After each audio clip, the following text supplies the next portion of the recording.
আমরা মুসলমান বাপ, আমাদেরকে আল্লাহ ইমানের দৌলত দিয়েছেন, আমাদেরকে আল্লাহ কালেমার দৌলত দিয়েছেন, একজন শ্রেষ্ঠ রসুল দিয়েছেন, একটা শ্রেষ্ঠ কিতাব দিয়েছেন, একটা শ্রেষ্ঠ ধর্ম দিয়েছেন, একজন শ্রেষ্ঠ মালিক আমাদের আছে আল্লাহ। আমাদের চারটি জিনিস আমাদের কাছে আছে সর্বশ্রেষ্ঠ।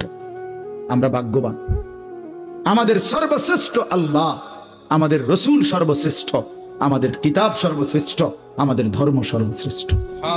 চারটি সর্বশ্রেষ্ঠ নিয়ামত যার কাছে আছে, সে নষ্ট হবে কেন? সে চরিত্রহীন হবে কেন? সে গোমরা হবে কেন? পথ হারা হবে কেন? সে জাহান্নামী হবে কেন? তাইলে জান্নাত কার জন্য আল্লাহ বানালেন? আল্লাহ বলেন, বান্দা বলবেন, বিশ্বাস করেন, কোরআন শরীফে আছে, ফাবি আইয়ি হাদিসিন বাদাহু ইউমিনুন।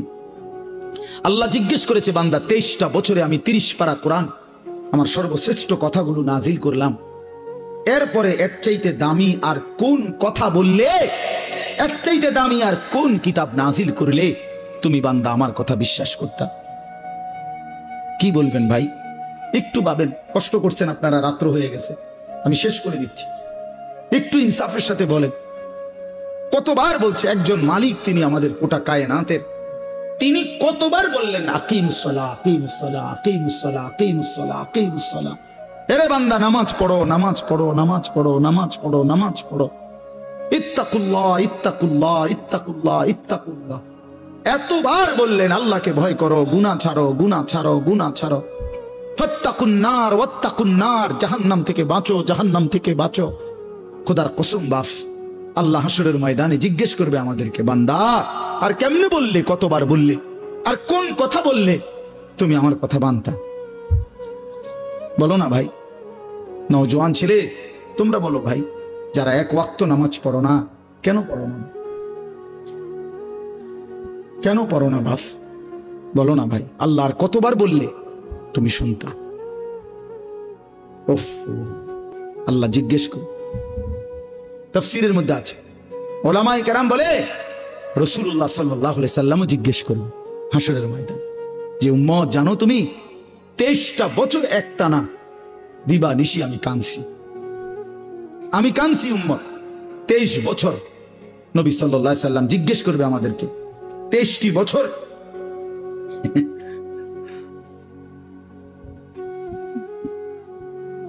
যিনি জিজ্ঞাসেন এই মাসালা, এটা তো আপনিই সমাধান লিখছেন এখানে, কথা বুঝছেন না? এইটা যেটা আপনি যেটা বুঝছেন এইটাই উত্তর,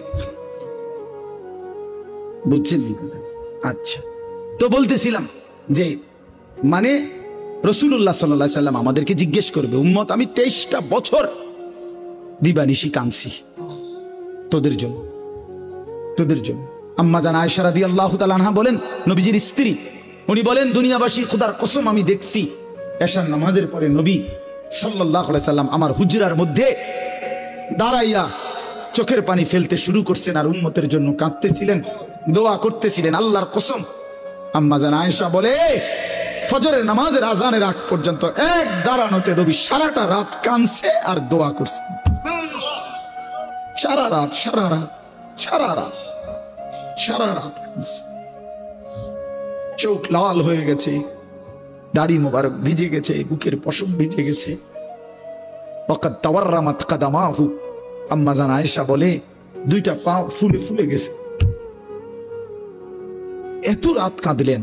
নবীজি বলবেন, উম্মত আমি সারা রাত কাঁদছি, তায়েফের পাথরের আঘাতে আমার পিঠ ছিদ্র করে ফেলছি, ক্ষুধার কষ্টে উম্মত আমি পেটে দুইটা পাথর বাঁধছি, উহুদের দান দান শহীদ করা রক্তে বেহুশ হয়ে আমি পড়েছিলাম লম্বা সময়। এত কষ্ট সইলাম, এত কাঁদলাম, এত রক্ত ঝরাইলাম, আর কত কাঁদলে, কত রক্ত ঝরাইলে উম্মত তুমি আমার কথা মনে পড়তো? বলেন, জিজ্ঞেস করুন। আমার ভাই, আমি বলে গেলাম, নিজেদেরও ব্যস্ততা একটু বেশি এখন, এই জন্য বারবার আসতে, আমি তো কত আসছি আপনাদের এখানে, আশেপাশে কত মাহফিলে আসছি, ব্যক্তিগত অনেক ব্যস্ততা, কাজে কর্মের অনেক, বয়সের কারণে অনেক আলাদা মাহফিল ছাড়াও অনেক ছোটখাটো অনেক কাজ করতে হয়, যার কারণে তো কুলাইতে পারি না বারবার আসা। আপনাদেরকে মনে করাই দিলাম, নবীজি জিজ্ঞেস করবে, উম্মত আমি আর কত কাঁদলে, কতবার আমি রক্ত ঝরাইলে আমার কথা মনে পড়তো? কতবার? 30 বছর ধরে মিথ্যা বললা, কখনোই হারাম ছাড়লা না, আমার কথা মনে পড়ে নাই?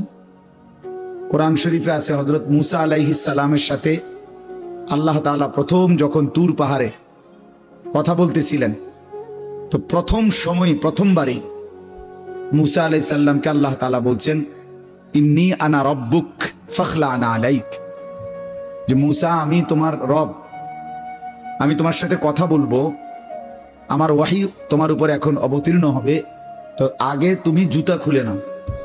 ফাখলা'না আলাইকা, তোমার জুতা খোলো। তো তাফসীরের মধ্যে লিখছে যে জুতা খুলতে বললেন কেন? আল্লাহর কথা শুনবার আদব, নাই তো জুতা খোলার ওখানে কোনো জরুরত ছিল না।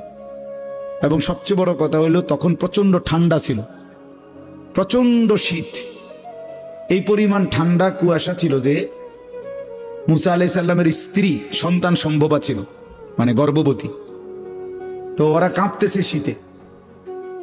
মুসা আলাইহিস সালাম রাস্তা হারায় ফেলছে, আবার শীতে ঠান্ডায় কাঁপতেছে। এই অবস্থায় মুসা আলাইহিস সালাম ওনার স্ত্রীকে বলছে যে পাহাড়ের এই উঁচু জায়গাটাতে মনে হয় যেন লাল আগুন জ্বলতেছে, মনে হয় সেখানে গেলে কিছু আগুন পাইতে পারি, আমি তোমার জন্য নিয়ে আসি, তুমি এখানে একটু দাঁড়াও, এতে আনলে তুমি আগুনের মধ্যে যদি একটু তাপ নাও তাইলে শীত কমে যাবে কিছুটা। এই যে না, আমরা গ্রাম অঞ্চলে ছোটবেলাতে আমরাও মনে আছে যে প্রচন্ড শীতের মধ্যে আমরা আগুন পোহাইতাম, আগুন জ্বালাইয়া। তো তাহলে বোঝা গেল প্রচন্ড শীত, কুয়াশা, বরফ। এরপরেও আল্লাহ তাআলা হযরত মুসা আলাইহিস সালামকে এই ঠান্ডা শীতের মধ্যেও আগে বলছে, আগে কি করো, জুতা করো। অথচ তখন আরো মৌজা ফিন্দানো আছিল, ঠিক না? কিন্তু না, আগে বলছেন আগে জুতা। আনা আখতারতুকা, কোরআন শরীফে আছে যে আমি তোমাকে নির্বাচিত করেছি, বাছাই করেছি। ফাসতামি' লিমা ইউহা, তুমি আমার ওয়াহি মনোযোগ দিয়ে শোনো। তাহলে আগে জুতা খোলা। এই জন্য বললাম দাঁড়ায় থাকলে তো জুতা পরে থাকতে হয়, ঠিক না? তো এটা আল্লাহর কথা, আল্লাহর কথা শুনবার জন্য আদব জরুরি, আদব জরুরি। হাদিসের মধ্যে আছে প্রিয় নবী সাল্লাল্লাহু আলাইহি ওয়াসাল্লাম বলছেন যে আল্লাহ তাআলা আমাকে সর্বোত্তম ইলম শিখিয়েছেন, সাথে সাথে আল্লাহ তাআলা আমাকে সর্বোত্তম আদব শিখিয়েছেন। আল্লামানি রব্বি ফাআহসানা তা'লিমি ওয়া আদ্দাবানি রব্বি ফাআহসানা তা'দীবি।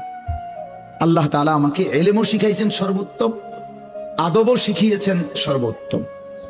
এজন্য রাসূলুল্লাহ সাল্লাল্লাহু আলাইহি ওয়াসাল্লামের একটা নড়াচড়া, একটা হাসি, একটা কান্না, একটা হাঁটা, একটা চলা, কোনো কিছু আজ পর্যন্ত 1450 বছরে আপনজন দুশ্মন, ইসলামের পক্ষে হোক বিপক্ষে হোক, কেউ যে এটা একটু দেখতে বেমানান, এটা একটু দেখতে সুন্দর না, এমন কোন একটি বিন্দু নবীজির একটা নিঃশ্বাসও এমন প্রমাণ করতে পারে নাই।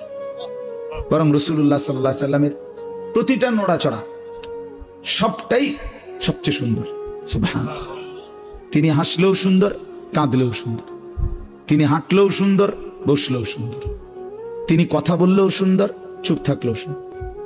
কথা বললেও সাহাবীরা তাকায় থাকতেন, নবীজি চুপ থাকলেও সাহাবীরা তাকায় থাকতেন।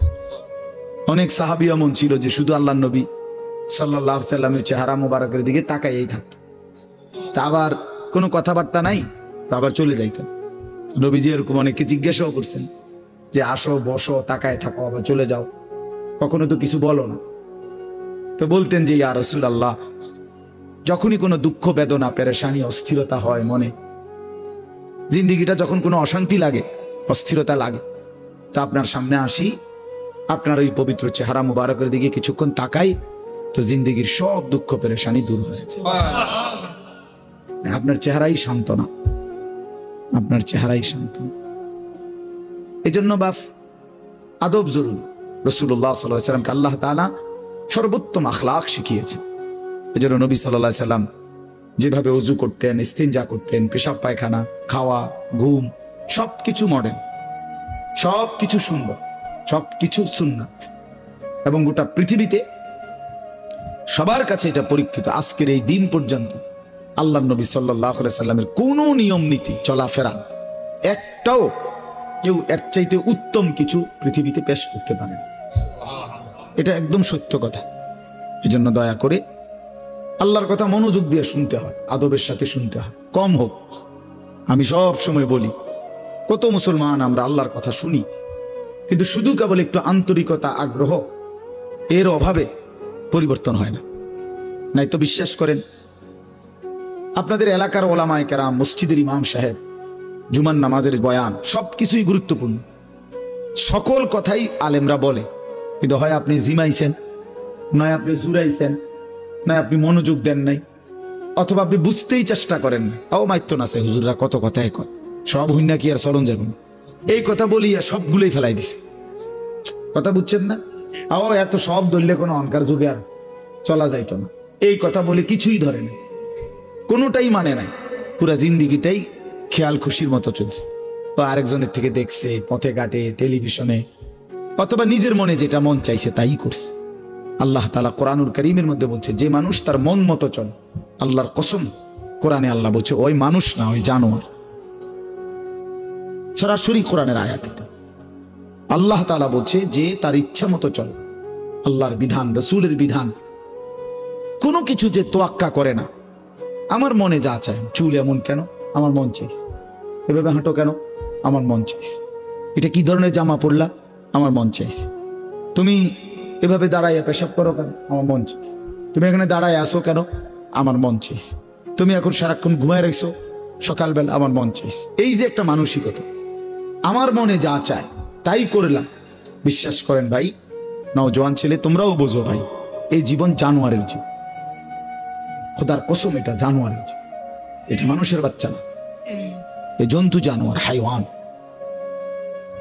এ গরু ছাগলের জিন্দেগি। এই জন্য কোরআন শরীফ আল্লাহ বলছে, আর আইতা মান ইত্তাখাযা ইলাহাহু, যে তার নিজের মনের চাহিদাকেই নিজের খোদা বানিয়েছে। আল্লাহ বলেন, ইনহুম ইল্লা কাল আনআম, তাদের পরিচয় আর কিছুই নয়, শুধুই আনআম, চতুষ্পদ জন্তু। আপনি আপনার এলাকার যে কোনো হুজুরের জিগান যে আনআম অর্থ কি, চতুষ্পদ জন্তু, জানোয়ার, হাইওয়ান। এই জন্য আদব জরুরি, আল্লাহর কথা কমই শোনেন, মনোযোগ দিয়ে শুনেন, তাহলে দেখবেন আপনার মসজিদের ইমাম সাহেবের বয়ান দ্বারাই জিন্দেগি বদলাই গেছে। মানে একবারে চাঁদের দেশের থেকে হুজুর আনতে হইব, মঙ্গল গ্রহ থেকে হুজুর আনতে হইব, এইগুলো কোনো কথা না। আল্লাহর কথা যিনিই বলে, ছোট হোক বড় হোক, স্থানীয় হোক দূরের হোক, আল্লাহর কথা যিনিই বলে তিনিই দাম, যখনই বলে তখনই দাম। জোহরের পরে বললেও দামি, আসরের পরে বললো, রাত 10টা বাজলে উনি প্রধান বক্তা, আর 8টা বাজে উনি বিশেষ বক্তা। এটা কোরআনের কোন আয়াত? বলেন বলেন, এটা হিসাব বলেন, কথা বুঝছেন না আপনি? মাগরিবের পরে বয়ান করলে উনি সামান্য বক্তা, আর রাত যত সাফে গভীর হয় তত তিনি বড় বক্তা। এটার কোনো যুক্তিসঙ্গত কোনো ইয়া আছে, কারণ আছে এটা? তো এটা কি? এটা কোনো বিষয় না। প্রধান বক্তা, বিশেষ বক্তা, অল্প বক্তা, সাংঘাতিক বক্তা, ভয়ঙ্কর বক্তা, এগুলো সব ধোঁকা। এগুলো কি? আমি আজকে, যেমন আজকে জোহরের পরে বয়ান করছি চাঁদপুর, আসরের 8 টাইম পর্যন্ত, মা এশার নামাজের পরে বয়ান করছি নাঙ্গলকোট, লাকসামের ওরদি। আমার একটা বিশেষ কারণে আমি ওখানে যাইতে হয়েছি, এই কারণে আমার এখানে দেরি হয়েছে। আমার এটা আগের নেওয়া মাহফিল, আব্দুল বাতেন ভাই বহু আগে দাওয়াত দিয়েছে, কিন্তু ওইখানে আমি এতটা বড় মাপের বুজুর্গ আলেম আমারে আবদার করছে হাতে ধরে, আমি না যাইয়া পারিনি। খুব কষ্ট করে আমি গেছি, মানে বহুত কষ্টে উড়াই আসছি। আপনার সারাটা দিন পথে পথে, সারাদিনে আমি আজকে এখনো বৈশা ভাত খাইনি। এমনি বললাম, মানে নাস্তা টাস্তা করছি গাড়িতে বসে বসে, সব গাড়িতে বসে বসে। তো এই যে বললাম বিষয়টা অর্থ হইল, তাহলে এখন আমি আসরের আগে যে বয়ান করলাম তখন আমি কি বক্তা? বুঝেন নাই? এসার পর যে বয়ান করলাম তখন হিসেবে আমি কি বক্তা? অন আমি কি বক্তা? এটি বুঝি কথা? এই সময় আমি অল্প কুদ্দুর বক্তা, অনসাংঘাতিক বক্তা, এইটা কোনো কথা না। আল্লাহর কথা যখনই বলা, আল্লাহর কথা বলতে থাকা, ফজরের পরে, জোহরের পরে, কখনো 10 মিনিট, কখনো 1 ঘন্টা, যতক্ষণ বলা যায় বললেই লাভ, খুললেই লাভ, জবান খুললেই লাভ, আল্লাহকে ডাকলেই লাভ, আল্লাহকে ডাকলেই লাভ। সুবহানাল্লাহ একবার বললেও নেকি, 1000 বার বললেও নেকি, একবার বললে একবারের নেকি, 1000 বার বললে 1000-এর নেকি। কথা বুঝছেন না? এই জন্য বাপ আমার, ভাই আমার, বন্ধু আমার, এটা বোঝা উচিত। আমি প্রতিদিন বয়ানের শুরুতে 10-20 মিনিট সময় এই কথাটা বুঝাইতে চেষ্টা করি যে আপনারা সকল আলেমদের কথাকে কদর করেন। জনপ্রিয়তা এটা একটা ধোঁকা, অর্থাৎ এটা আল্লাহ তাআলার একটা ইচ্ছা। হয়তো কখনো আল্লাহ তাআলা আপনার কাউকে একটু বেশি মানুষের সামনে বলায়, কখনো কাউকে কম মানুষের সামনে বলায়। এটা কোনো অপমান, বেইজ্জতি, ইজ্জতের কিচ্ছু নেই। 1 লাখ মানুষ মনে করেন আজকে আমার বয়ানে এখন বসলো, 1 লক্ষ মানুষ আমারে স্লোগান দিয়া কোম্পানিগঞ্জ স্টেশনে দিয়ে আসলো, সম্মান দেখাইলো সবাই। আপনি বুঝলেন আর কি আমি খুব জনপ্রিয়, কিন্তু আল্লাহ তাআলা বললেন আনিস আমি নিলাম না। হ্যাঁ, এরপরে বুঝেন নাই আমার কথাটা? আল্লাহ তাআলা বলল আমি নিলাম না, আমি তোমার এই গ্রহণ করলাম না। তখন তো কুত্তার সমান মর্যাদাও নেই, তখন তো জন্তু জানোয়ারের সমান মর্যাদাও নেই। আল্লাহ যদি কাউকে প্রত্যাখ্যান করে সারা পৃথিবী শিক্ষার লিখি। আল্লাহ গ্রহণ করা এটা সবচেয়ে বড় কথা। আপনারা জানেন, অবাক হবেন। ছেলেরা ভাই এই মোবাইলগুলো নামায় দাও, নামায় এমনি শোনো ভাই, ভালো হবে। আমার কথাটা শোনো, ভালো হবে ভাই। হাতে ধরা যেই মোবাইলগুলো সব নামায় ফেলো, এমনি শোনো, এমনি। যখন আমরা সামনে নাই তখন মোবাইল থেকে শুনো। এখন তো আলহামদুলিল্লাহ আমরা উপস্থিত আছি এখানে, ঠিক না? মেহেরবানি করে আন্তরিকতা নিয়ে চেহারার দিকে তাকাইয়া শুনলে ভালো। এই সারাক্ষণ মোবাইল নিয়ে ব্যস্ত থাকলে এটা এক ধরনের রোগ, আসলে বাস্তব। আপনি ডাক্তারকে জিজ্ঞাসা করে দিন, মোবাইলের এই আসক্তি, নেশা, সারাক্ষণ এটা ছাড়া চলতে না পারা, এটা এক ধরনের রোগ, মানসিক। সত্যি কথা বলি, এটা একটা মানসিক। আমি নিজে, আমার একজন আত্মীয়, নামাও না ভাই, নামাও মোবাইল, নামাও। আমার একজন আত্মীয়, তার এই ব্রেনে সমস্যা হয়েছে। আমি তারে কুমিল্লা একটা বড় মানসিক হাসপাতাল, ওখানে ভর্তি করাইছিলাম। আমি নিজে তো দেখতে গেছি যখন তারে, তখন ওখানে একজন ভদ্রলোক, উচ্চ শিক্ষিত, সরকারি উচ্চ পদস্থ কর্মকর্তা, তো উনি ওখানে বসা। আমারে দেখে জড়ায়া ধরছে, কাঁদছে। তো ওনার স্ত্রী বিবির জন্য দোয়া চাইছে, যে হুজুর আমার ওয়াইফ এই হসপিটালে ভর্তি, সেও আপনার মাস্টার্স করা মেয়ে, মহিলা, মানে বেটার বউ। তাই বললাম, স্যার আপনার স্ত্রী এখানে ভর্তি, বুঝলাম না বিষয়টা কেন? দিন রাত অত্যধিক মোবাইল চালানোর কারণে এখন তার ব্রেনে সমস্যা, এখন এই জন্য হসপিটালে, মানসিক হাসপাতালে ভর্তি করাইতে। একের আল্লাহর কসমে, কোরআন সামনে। ওই দেখেন, ওই অপদার্থ, কি পরিমাণ অপদার্থ, মানে এই জিন্দিগি একটা ফালতু জিন্দিগি আর কি। যে হুজুর আমনে না, আরো বলেন আমি বেশরমের কোনো শরম নেই। হ্যাঁ, মানে এইটাই হলো মানুষ। অর্থাৎ কোথায় আমি কিচ্ছুর কোনো হিসাবের দর, আমার যেমন চাই তা। এবারে কে বলছে এত কথা আমার দরকার? আমনের মতো হুজুর নামে হুজুরের আব্বা কো, আমার মোবাইল আমি টিপবই। বহুত বড় অসভ্য মানসিকতা এটা, অসভ্য মানসিক। দিন দিন ছেলে পেলে জিন্দিগির কোনো সৌন্দর্য নাই ভাইয়া। একটা সৌন্দর্য থাকতে হয়, নিজের একটা সৌন্দর্য আছে, আত্মমর্যাদা আছে, চলাফেরা, কথাবার্তা, চাল চলনের মধ্যে একটা রুচি থাকে মানুষের। আমার নিজস্ব কোনো স্বকীয়তা নাই। আমার যখন যেরকম মন চায় তখন, এক এক সময় এক এক চুল, এক এক সময় এক এক জামা, এক এক সময় এক এক ড্রেস।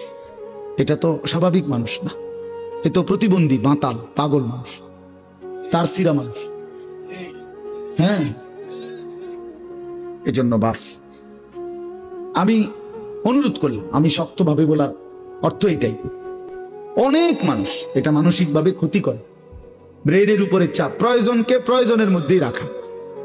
বড় মোবাইল বিভিন্ন কাজে, অনেক সময় বিশেষ জরুরত আছে, অফিসিয়াল কাজে, ব্যাংকিং কাজে, অনলাইনের বিভিন্ন কাজ আছে যেটা বড় মোবাইল ছাড়া চলেই না, ঠিক আছে না? প্রবাসী অনেক মানুষ আছে, তাদেরও অনেক কাজকর্ম এটা দিয়েই সারতে হয়, ঠিক আছে? প্রয়োজনের মধ্যেই থাকুক, জরুরত তো জরুরতের মধ্যে, কিন্তু এটা বুঝি 24 ঘন্টা এটা জীবনের অংশ বানায় ফেলা, সারাদিন সারা রাত। এটা পাগলামি ছাড়া, মাতলামি ছাড়া আর কিচ্ছু।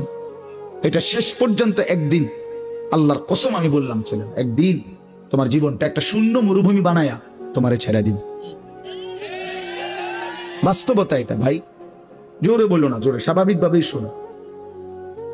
ঠিক বলতে গিয়ে যদি আবার রসিকতা করো তো গুনাহ হবে। একজনে দুষ্টামি করে জোরে বললা ঠিক, আরেকজনে হাসি দিলা, এটা তো মস্কারি করলা। আল্লাহর কথার সামনে কি করতে নাই? টিটকারি করতে নাই। আল্লাহর কথা তুচ্ছ তাচ্ছিল্য করা, ঈমান চলে যাওয়ার আশঙ্কা, বিপদ। আমি এত কিছু বললাম, বুঝলেন, খামখেয়ালির কোনো দরকার নেই। এত জোরে এত মজা করে ঠিক বলার কিছু নেই। শুনতে থাকো ভাই, আলাদা আলাদা শোনো। এজন্য আমি বললাম প্রত্যেকটা মানুষ, কোরআন কারীমের মধ্যে আছে, আল্লাহ তাআলা বলেন ওয়ালা তাকুনু কাল্লাযীনা নাসুল্লাহ ফাআনসাহুম আনফুসাহুম। আল্লাহ বলে, বান্দা তুমি আমারে এই পরিমাণ ভুলে যেও না, দীর্ঘদিন বেশি আমারে ভুলে গেলে একদিন আমি তোমাকে তোমার থেকে ভুলিয়ে দেব। একদিন তুমি টোটালি ভুলে যাবা তুমি মানুষের বাচ্চা, একদিন তুমি পুরা ভুলে যাবা তুমি মুসলমানের সন্তান। তোমার একটা বাবা আছে, মা আছে, তোমার একজন আল্লাহ আছে, তোমার একজন রসুল আছে, তোমার একটা মৃত্যু আছে, তোমার একটা কবর আছে, তোমার একটা আখিরাত আছে, তোমার একটা পরকাল আছে, তোমার একদিন বিচারের মুখোমুখি হইতে হবে। এই কথাটা যদি টোটাল ভুলে যাও, সেটা অনেক বড় অধপতন, অনেক বড় মুসিবত। যে গন্তব্য জানে না, মঞ্জিল চিনে না, তার জন্য এটা অনেক বড় বিপদ। কোনো বাসে যদি কেউ উঠে কন্ট্রাক্টর জিজ্ঞাসা করে কই নামবেন, সে যদি বলে আমার জানা নাই, আপনার তোমার মতো মন মতো একটা নামাই দিও, তো সে তো পাগল বলবে। তার পাগল বলবে না? নিশ্চিত বলবে তো এটা পাগল মাতা। এই জন্য দোস্ত আমার, আমরা কোথায় যাব এটা যদি আমাদের জানাই না থাকে, তো আমি তো সুস্থ না, আমি তো পাগল। কোরআনুল কারীম আল্লাহ তাআলা বারবার বলছে, বান্দা তুমি মনে রাখো কিন্তু আমার কাছে তোমাকে ফিরে আসতে হবে। আফাহাসিবতুম আন্নামা খালাকনাকুম আবাসান ওয়া আন্নাকুম ইলাইনা লা তুরজাউন। আল্লাহ তাআলা বলে, বান্দা তুমি কি এই ভেবেছো আমি তোমারে এমনি এমনি বানাইছি? আবাস মানে অনর্থক। আমি কি তোমাকে অনর্থক বানিয়েছি? কোনো উদ্দেশ্য নাই, কোনো উদ্দেশ্য নাই আমার, এমনি এমনি ছেড়ে দিলাম। ওয়া আন্নাকুম ইলাইনা লা তুরজাউন। আল্লাহ তাআলা বলে, বান্দা তুমি কি এই ভেবেছো যে তোমাকে আমার কাছে আসতে হবে না, ফিরতে হবে না? কি বলেন আপনারা, কি মনে করেন? বাবারা বলেন, কি মনে করেন? আল্লাহর কাছে ফিরতে হবে? আমাদেরকে আল্লাহ তাআলা বেহুদা বানাইছেন? তো এটা তো জিজ্ঞাসা করা উচিত, কেন বানাইলেন মালিক? কেন আসলাম পৃথিবীতে? আমি যা করছি এটাই কি আপনি চাচ্ছিলেন? আমাকে যাচ্ছি কোথায়? আমার প্রতিদিন যে মানুষগুলো মৃত্যুবরণ করলো, তারা যা গেল কোথায়? আমি যাব কোথায়? সেখানে আমাকে কিছু বলবে কিনা, জিজ্ঞেস করবে কিনা? এটুকু বিবেক যদি দিমাগ না থাকে দোস্ত আমার, বাপ আমার, তো আমি মানুষ হইলাম কিভাবে? আমি মানুষ হইলাম কিভাবে? আমি একজন সুস্থ মানুষ হলাম কিভাবে? আমি তো জন্তু জানোয়ার না, আমি তো কুকুর বিড়াল না যে খাইলাম আর ঘুমাইলাম, গরু ছাগল না। কোরআনে আল্লাহ বারবার বলছে, বান্দা কুল ইন্নাল মাউতাল্লাযী তাফিরুনা মিনহু ফাইন্নাহু মুলাকীকুম সুম্মা তুরাদ্দুনা ইলা আলিমিল গায়বি ওয়াশ শাহাদা। আল্লাহ বলে, বন্ধু আপনি আমার বান্দাদের সকলকে বলে দেন, দুনিয়াবাসী মৃত্যু থেকে তোমরা যেখানেই পলায়ন করো না কেন, মৃত্যু নিজেই তোমাদের সাথে সাক্ষাৎ করবে। সুম্মা তুরাদ্দুনা ইলা আলিমিল গায়বি ওয়াশ শাহাদা। অতঃপর তোমাদের সকলকে প্রকাশ্য এবং গোপন সব জানেন যেই সত্তা মহান আল্লাহ, তার কাছেই ফেরত আনবেন। তিনি কে? ফায়ুনাব্বিউকুম বিমা কুনতুম তা'মালুন। অতঃপর আল্লাহই তোমাদেরকে শোনাবেন, জানাবেন তোমরা তোমাদের পুরা জিন্দেগিতে কি কি করেছি। এইভাবে বহু আয়াত, বহু আয়াত, বহু আয়াত। ইলাল্লাহি মারজিউকুম জামিআন। আল্লাহ বলে তোমাদের সকলকে আমি আল্লাহর কাছে ফিরতে হবে। ইলাইহি তুরজাউন, ইলাইহিল মাসির, ইলাইয়াল মাসির। এভাবে বারবার বারবার আল্লাহ কোরআন, বান্দা ফিরতে হবে, আসতে হবে, আসতে হবে, আমার কাছে আসতেই হবে। আমার শায়েখ আল্লামা মুফতি মুশতাকুর নবী সাহেব বলে, আল্লাহ তাআলা ছাড় দেয়, ছেড়ে দেয় না। যেই ছেলে গুড্ডি উড়ায় সে সুতা ছাড়ে, নাটাই ছাড়ে না। নাটাই বুঝেন না, যেটার মধ্যে সুতা, হ্যাঁ এইটা নাটাই, হাতে যেটা থাকে আর কি। তো সুতা তো ছাড়তে ছাড়তে ছাড়তে ছাড়তে ঘুড়ি অনেক উপরে চলে গেছে, কিন্তু ছেলেটা নাটাই তো ছাড়ে না, নাটাই ছাড়ে। তো আল্লাহ তাআলা বলে, বান্দা 60 বছর, 50 বছর, 70 বছর, 30 বছর, 100 বছরের সুতা তো আমি ছেড়ে দিছি, কিন্তু নাটাই ছাড়ি নাই। ঠিক যখন সময় হয় আমি আল্লাহ মালাকুল মউত পাঠিয়ে, আজরাইল পাঠিয়ে 1 সেকেন্ডেই তোমাকে আবার আমার কাছে নিয়ে আসি। তোমারে ফিরাইয়া আনতে দেরি হয় না। ফাইদা জাআ আজালুহুম লা ইস্তাখিরুনা সাআতান ওয়া লা ইস্তাকদিমুন। 1 সেকেন্ড আল্লাহ দেরি করবে। চলেন বাপ, এই জন্য ভাবতে শিখি। ছেলেরা তোমরাও ভাইবো, আমার বাপ আমার কথা হইলো তোমার পথে, তুমি আমার পথে আনো। যার যার জায়গায় আমরা ফিরে যাব, যার যার গন্তব্যে। তোমার ঘর আলাদা, আমার ঘর আলাদা। তোমার জিন্দিগি তোমার সাথে, আমার জিন্দিগি আমার সাথে। কেউ কারোর জন্য আটকায় না বাপ। দুনিয়া কেউ কারোর জন্য আটকায়ও না, আর দুনিয়া কারোর জন্য থাইমাও থাকে না। বহুত স্বার্থপর এই দুনিয়া, বহুত স্বার্থপর। আজকে তো অনেক বন্ধু দেখা যায়, কিন্তু অ্যাক্সিডেন্ট করলে সাথে অন্যরাও পাও ভাঙ্গে না। আমার যেদিন পাও ভাঙছিল 2021 সালে, এই যে এখন রমজান আমার জিগাইছে যে হুজুর আপনার পাওটা মনে হয় এখনো সোজা হয় নাই। আমি হ্যাঁ, আজও সোজা হয়নি। সেই 2021 সালে আমার পাও ভাঙছে। আজকে 4 বছর পরেও কাছের থেকে দেখলে বোঝা যায় আমার পাও একটু বাঁকাই। তো আমার তো অনেক ঘনিষ্ঠ বন্ধু আছে, কিন্তু সেদিন তো আমার পাও ভাঙলো যেদিন, সেদিন তো আমার সাথে আর কারো পাও ভাঙে নাই। এবং আমি যেই মোটর সাইকেলে ছিলাম, ওই মোটর সাইকেলে আমি যার বন্ধু, আমার বন্ধুর মোটর সাইকেলে আমি পিছনে বসছি। আমি মোটর সাইকেল চালাই নাই, ফারিও না চালাই, তো পিছনে বসা ছিলাম, সে সামনে। ভ্যান গাড়ি আইসা আমার পায়ে বাড়ি দিস, অথচ আমার ঠিক বরাবর তার পাও। সেও তো মোটর সাইকেল চালাইতেছে, তো তার পায়ে একটা সুতাও লাগবে, কিচ্ছু লাগবে। দুনিয়ায় আমরা একাই, স্বার্থপর এই দুনিয়া। সামনের সিএনজি অ্যাক্সিডেন্ট করলে রক্তে ভাইসা গেছে মানুষের লাশ, পিছনের গাড়ি থামে না, সাইডে দিয়ে জায়গা জায়গা বাফ, কেউ থামে না। একটু জ্যাম বাজলে কারো আর সহ্য হয় না, চিৎকার শুরু করে, জ্যাম ক্লিয়ার করো। পুলিশ কই, এই বেটা কি? আরে ভাই মানুষ মারা গেছে। আরে বেটা মানুষ মরলে মরছে বেটা, রাস্তা ক্লিয়ার করো বেটা। এরই নাম দুনিয়া, এরই নাম দুনিয়া। তোমার এই অসৎ বন্ধুগুলোরে ডাক দিয়ে বলো না একবার, দোস্ত আমার যদি পাউটা ভাঙ্গা যায়, আমার কাছে যদি টাকা না থাকে, আমি যদি আর কোনোদিন তোদের সাথে আড্ডা দিতে না পারি, তো তোরা আমার সাথে আসবি কিনা? কেউ আসবে না, কেউ আসবে না। তুমি বুঝো না ভাইয়া, তুমি জানো না এই অসৎ বন্ধু তোমারে নষ্ট করে দিচ্ছে। সারা দিনে যে বন্ধু দিনের পর দিন তার সাথে আমি চললাম, অথচ একটা বার 1 ওয়াক্ত নামাজ পড়ার কথা বলে না, এ তো বন্ধু না, এ তো জানোয়ার, এ তো শয়তান। এটা বন্ধু কিসের? এটা বন্ধু কিসের? এই জন্য আমরা প্রত্যেকেই এটা ভাবা উচিত, আমরা একাই। দুনিয়া তো একা, কবরও একা। দুনিয়া তো একা। আমার অসুস্থ হইলে, পেটে ব্যথা হইলে আর কারো পেটে ব্যথা হয়, আমার বিবিরও না, আমার বাচ্চার। আমি একা না। আমার সুখে আমি একাই, আমার দুঃখে আমি একাই, আমার বিপদে আমি একাই, আমার মুসিবতে আমি একাই, আমার কবরে আমি একাই, আমার হাসরের ময়দানে আমার একাই দাঁড়াইতে হবে। এই জন্য আমরা যদি নিজেকে ভুলে যাই, ভুল হবে এটা। আল্লাহ তাআলা আমাদেরকে আকল দিছেন, দিমাগ দিছেন, বুঝ দিছেন, বিবেচনা দিয়েছেন, বোধ শক্তি দিয়েছেন, আলো অন্ধকার, রোদ বৃষ্টি, আগুন পানি, ভালো মন্দ, রাত দিন বুঝার তৌফিক দিয়েছেন, সবকিছু দিয়েছেন। আমি এটা আপনাদের এখন শোনাচ্ছি। এখানে আমি 5টা আয়াত পড়ছি, এই ছোট্ট অল্প একটু সময়ে এই আয়াতগুলোর তর্জমা শুনুন, তাইলে আমার কথা শেষ। শুরুতে আমি এটা বলে নিলাম, আল্লাহর কথা মনোযোগ দিয়ে শুনবেন। আপনাদের এলাকার ওলামায়ে কেরামের বয়ানও, জুমার বয়ানও আন্তরিকতা নিয়ে শুনবেন, বলেন ইনশাআল্লাহ। অনেক চাচা বয়স্ক মুরব্বী, অনেকের মানসিকতা হলো এই জুমার বয়ান হয় মসজিদে, উনি বসে বসে জুরা এ বইয়ে বইয়ে কাব্যা, এ কাব্যান না বেড়ই, এই কাব্যান নেই থাই, আর কামে লাগে না। এখন এই জীবনটা শেষ জীবন পর্যন্ত, বুড়া বয়সও ওই সাদওয়ান আর ওই বন বিড়ি ছাড়া আর কোনো কামে লাগে না। ডিউটি এটা, বইয়ে বইয়ে বন খায়, বিড়ি খায়, আর এই গপ মারে, সিহুলি কয়, সিনেমা নাটক, সিনেমা নর্তকী, নাচ গান, টেলিভিশন, বসে বসে চা দোকান এগুলো দেখে।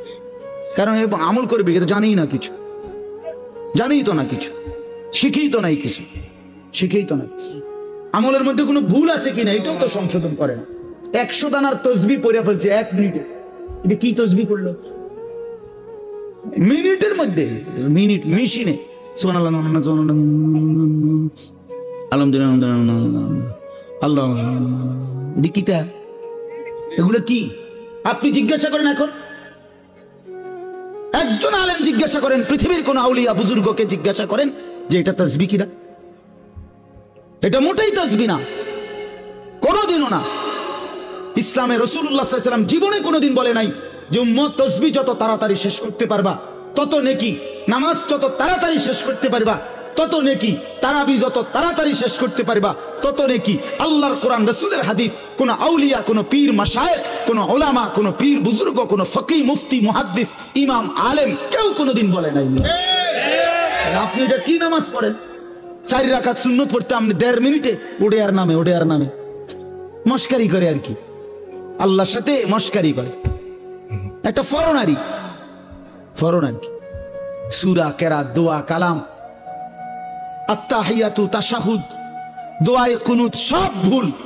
আপনি নামাজ পড়েন, হ্যাঁ, হাসরের ময়দানে গিয়ে দেখবেন সব মিলাইয়া 100 গ্রাম ওজন আইয়া না, টের পাইবেন তো তখনই না। কথা বুঝেন নাই? আমরা হুজুররা জীবন শুদ্ধ কোরআন পড়তে হবে, আর আমনে ভুল কোরআন পড়ে বেহেশতে চলে যাবেন। বেহেশত এরকম বেইনসাফির জায়গা না, বেহেশত ইনসাফের জায়গা।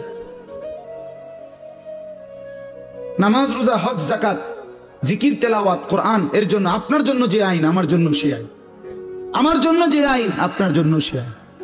রাসূলুল্লাহ সাল্লাল্লাহু আলাইহি সাল্লামের জন্য কোরআন শরীফ শুদ্ধ করা ফরজ, আর সাহাবীদের জন্য কোরআন শরীফ কোন রকম পড়লেই চলতো, এটাই নিয়ম ছিল তো। তাইলে আপনি সাধারণ মানুষ, আপনি পাবলিক, আপনি ছোটবেলায় পড়েন নাই, আপনি স্কুলে পড়ছেন, আপনি কলেজে পড়ছেন, এই সমস্ত কথা বললেই আপনার কোরআন শরীফ অশুদ্ধ, সূরা কেরাত অশুদ্ধ, তাইলে আপনি মাফ পেয়ে যাবেন, এ কথা আপনারে কে বলল? পাবলিক হইলে কোরআন শরীফ শুদ্ধ করতে হয় না, এ কথা আপনারে কে ফয়সালা দিল? বলেন চাচা, একজন চাচা বলেন, কথাটা বুঝছেননি আমার চাচা? না আপনি গ্রামের মানুষ হইলে আপনার সূরা কেরাত শুদ্ধকরণ লাগবে না, আপনি ভুল করেই সারবো আপনার, এই কথা ফয়সালা দিছে কে? কোন হুজুর? তার বিচার হয়ে যাবে। বলেন মিজান ভাই, আপনি জিজ্ঞান কে বললো এই কথা? এরকম কোন অধিকার আছে কারো সিদ্ধান্ত দেওয়া? স্কুলে পড়লে, কলেজে পড়লে তোমার আর কোরআন শরীফ শুদ্ধ করতে হবে না ভাইয়া, এ কথা তোমারে কে বললো? কে বললো? রাসূলুল্লাহ সাল্লাল্লাহু আলাইহি ওয়াসাল্লামের সামনে যেই সাহাবী দাঁড়াইতেন আবু বকর, আর পিছনে যেই সাহাবী, সকলের কোরআন শরীফ সমান শুদ্ধ ছিল, সকলের রুকু সেজদা সমানভাবে বিশুদ্ধ ছিল মিয়া। পিছনের ওয়ালার সেজদা আর সামনের ওয়ালার সেজদা বরাবর ছিল।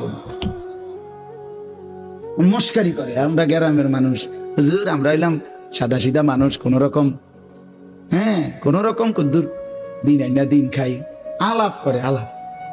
আপনি এই সমস্ত আলাপে হবে না বাপ, বিশ্বাস করেন না, হবেন। কোরআনুল কারীমের মধ্যে আল্লাহ বলছেন, ফামান কানা ইয়ারজু লিকা রাব্বিহি ফালিয়ামাল আমালান সালিহা ওয়ালা ইউশরিক বিইবাদাতি রাব্বিহি আহাদা। রব্বুল আলামিন বলেন, আখিরাতে যারা যারা আমি আল্লাহর সাক্ষাৎ তথা জান্নাত পেতে চাও, দুইটা বিষয় লাজেম। 1 নাম্বার, ফালিয়ামাল আমালান সালিহা, প্রতিটি আমল করতে হবে সালিহা, বিশুদ্ধ। যদি আমি আল্লাহর সাক্ষাৎ চাও, যদি জান্নাত পেতে চাও, ফালিয়ামাল আমালান সালিহা। কোরআনুল কারীমের সমস্ত জায়গায় আল্লাহ আমলের সাথে সালেহ এই শব্দ যোগ করেছেন, শুধু আমল মন মতো করতে বলে নাই, সালেহ হইতে হবে। ইল্লাল্লাযীনা আমানু ওয়া আমিলুস সালিহাত ওয়া'দাল্লাহুল্লাযীনা আমানু মিনকুম ওয়া আমিলুস সালিহাত। বারবার আল্লাহ বলছেন, বান্দা আমল হতে হবে বিশুদ্ধ, নেক আমল মানে বিশুদ্ধ আমল, বিশুদ্ধ আমল হইলেই নেক আমল। বোঝেন নাই? যে আমল বিশুদ্ধ আমল ওই আমল নেক আমল, যেটা নেক আমল ওইটা বিশুদ্ধ আমল। মানে বিশুদ্ধ আমল না হলে সেটা নেক আমল হয় না, নেক আমল হইতে হইলে বিশুদ্ধ আমল ছাড়া হবে না। হবে, হ্যাঁ। কোন সাধারণ থেকে সাধারণ মানুষের জন্য জমি দলিল করার নিয়ম যা, একেবারে উচ্চ শিক্ষিত ডক্টরেট ডিগ্রিধারী ব্যক্তির জন্য জমি দলিল করতে নিয়ম তা। কথা বলেন না কেন? দুনিয়ার নিয়ম বরাবর মিয়া, তার আখিরাতের নিয়মের ব্যাপারে বরাবর হবে না কেন? আপনারা ভুল করবেন না, আমি অনুরোধ করলাম, রাত গভীরে বললাম আপনাদেরকে, বয়স্ক চাচারা, বাবারা, হায়াতের যেটুকু বাকি আছে এটুকু সময় কাজে লাগান, এটুকু সময় কাজে লাগান। 60 বছর আল্লাহর দেওয়া নিয়ামত, সকলকে আল্লাহ তাআলা 60 বছর পর্যন্ত হায়াত দেয় না বাবা। কোরআন শরীফে আছে, আল্লাহ বলেন অমিনকুম মান ইউতাওয়াফা মিন ক্বাবলু, অগণিত লোককেই আমি আল্লাহ বৃদ্ধ পর্যন্ত পৌঁছবার আগে আগেই মৃত্যু দিয়ে থাকি। হযরত ইবনুল জাওজি একজন বিশ্ববিখ্যাত মুহাদ্দিস আলেম ছিলেন। তিনি বলছেন, ইবনুল জাওজি তিনি যুবকদেরকে লক্ষ্য করে বলছেন, হে যুবক, তোমরা প্রত্যেকেই নিজ নিজ মহল্লার আশেপাশে হিসাব করে দেখো তোমার সমবয়সী কিশোর যুবক কতজন আর সমপরিমাণ বৃদ্ধ কতজন।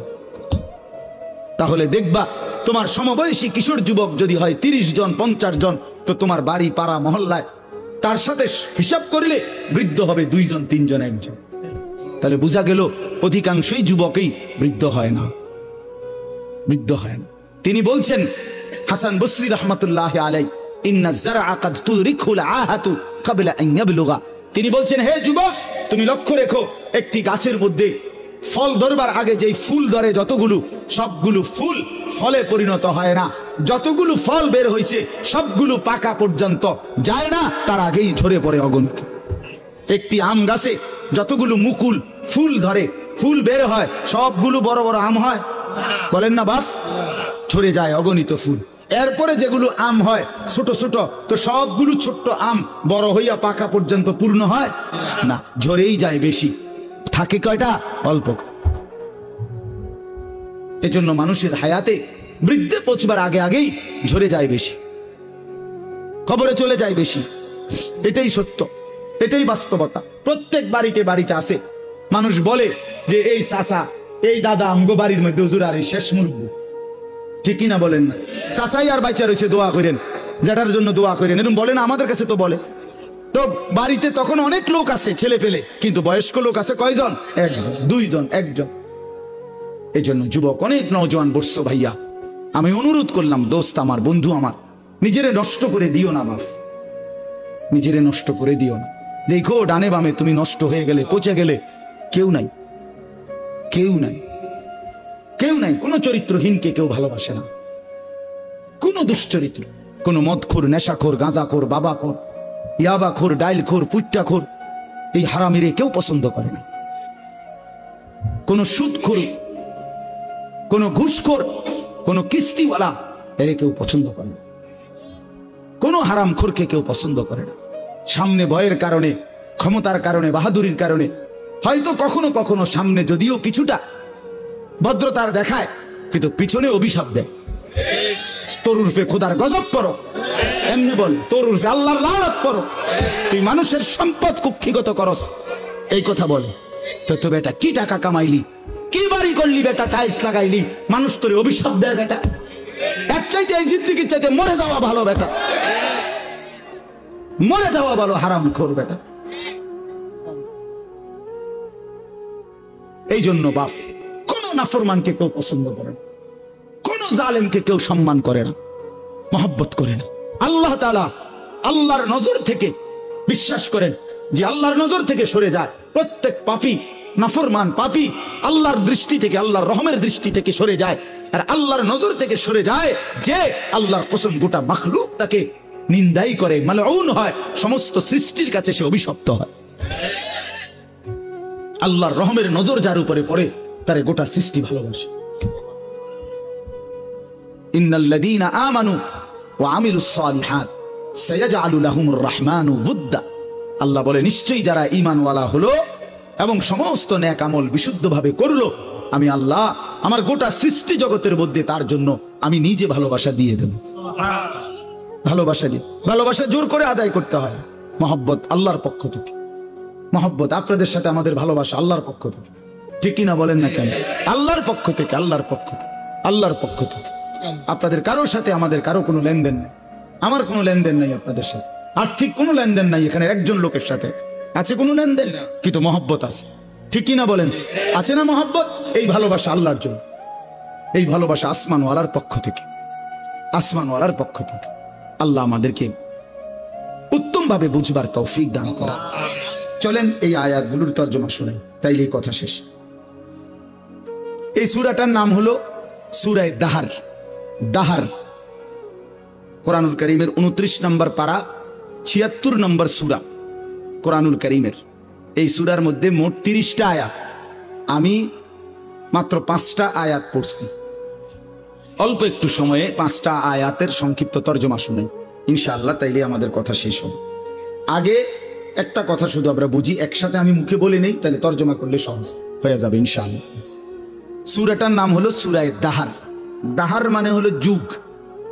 আমরা যে বলি যুগ যুগ ধরে, এই যুগ বলে আর কি, সময়ের একটা অংশকে কি বলে? যুগ বলে। এই যুগ দাহার। এই সূরাটার 30টা আয়াত। এই সূরাটার একটা বৈশিষ্ট্য হলো কোরআনুল কারীমের এই সূরাটার মধ্যে, পুরা কোরআনের মধ্যেই আল্লাহ তাআলা জান্নাতের অনেক বর্ণনা দিয়েছেন। একটু আগে আমি আইসা শুনতেছিলাম মাওলানা আব্দুল হক ভাই শেষ যে অংশ কথা বলতেছেন, জান্নাতের কথাই বলতেছিলেন, জান্নাতের তেলাওয়াতের কথা বলতেছিলেন, ঠিক না? হ্যাঁ, হযরত দাউদ আলাইহিস সালামের কণ্ঠে তেলাওয়াত। আচ্ছা, কি মজাটা হবে না? কি মজাটা! আল্লাহু আকবার, আল্লাহ। 70,000 বছর এক টানা হযরত দাউদ আলাইহিস সালাম তেলাওয়াত। 70,000 বছর। এই 70,000 বছর জান্নাতীরা সব ভুইলা শুধু ওনার তেলাওয়াত শুনে।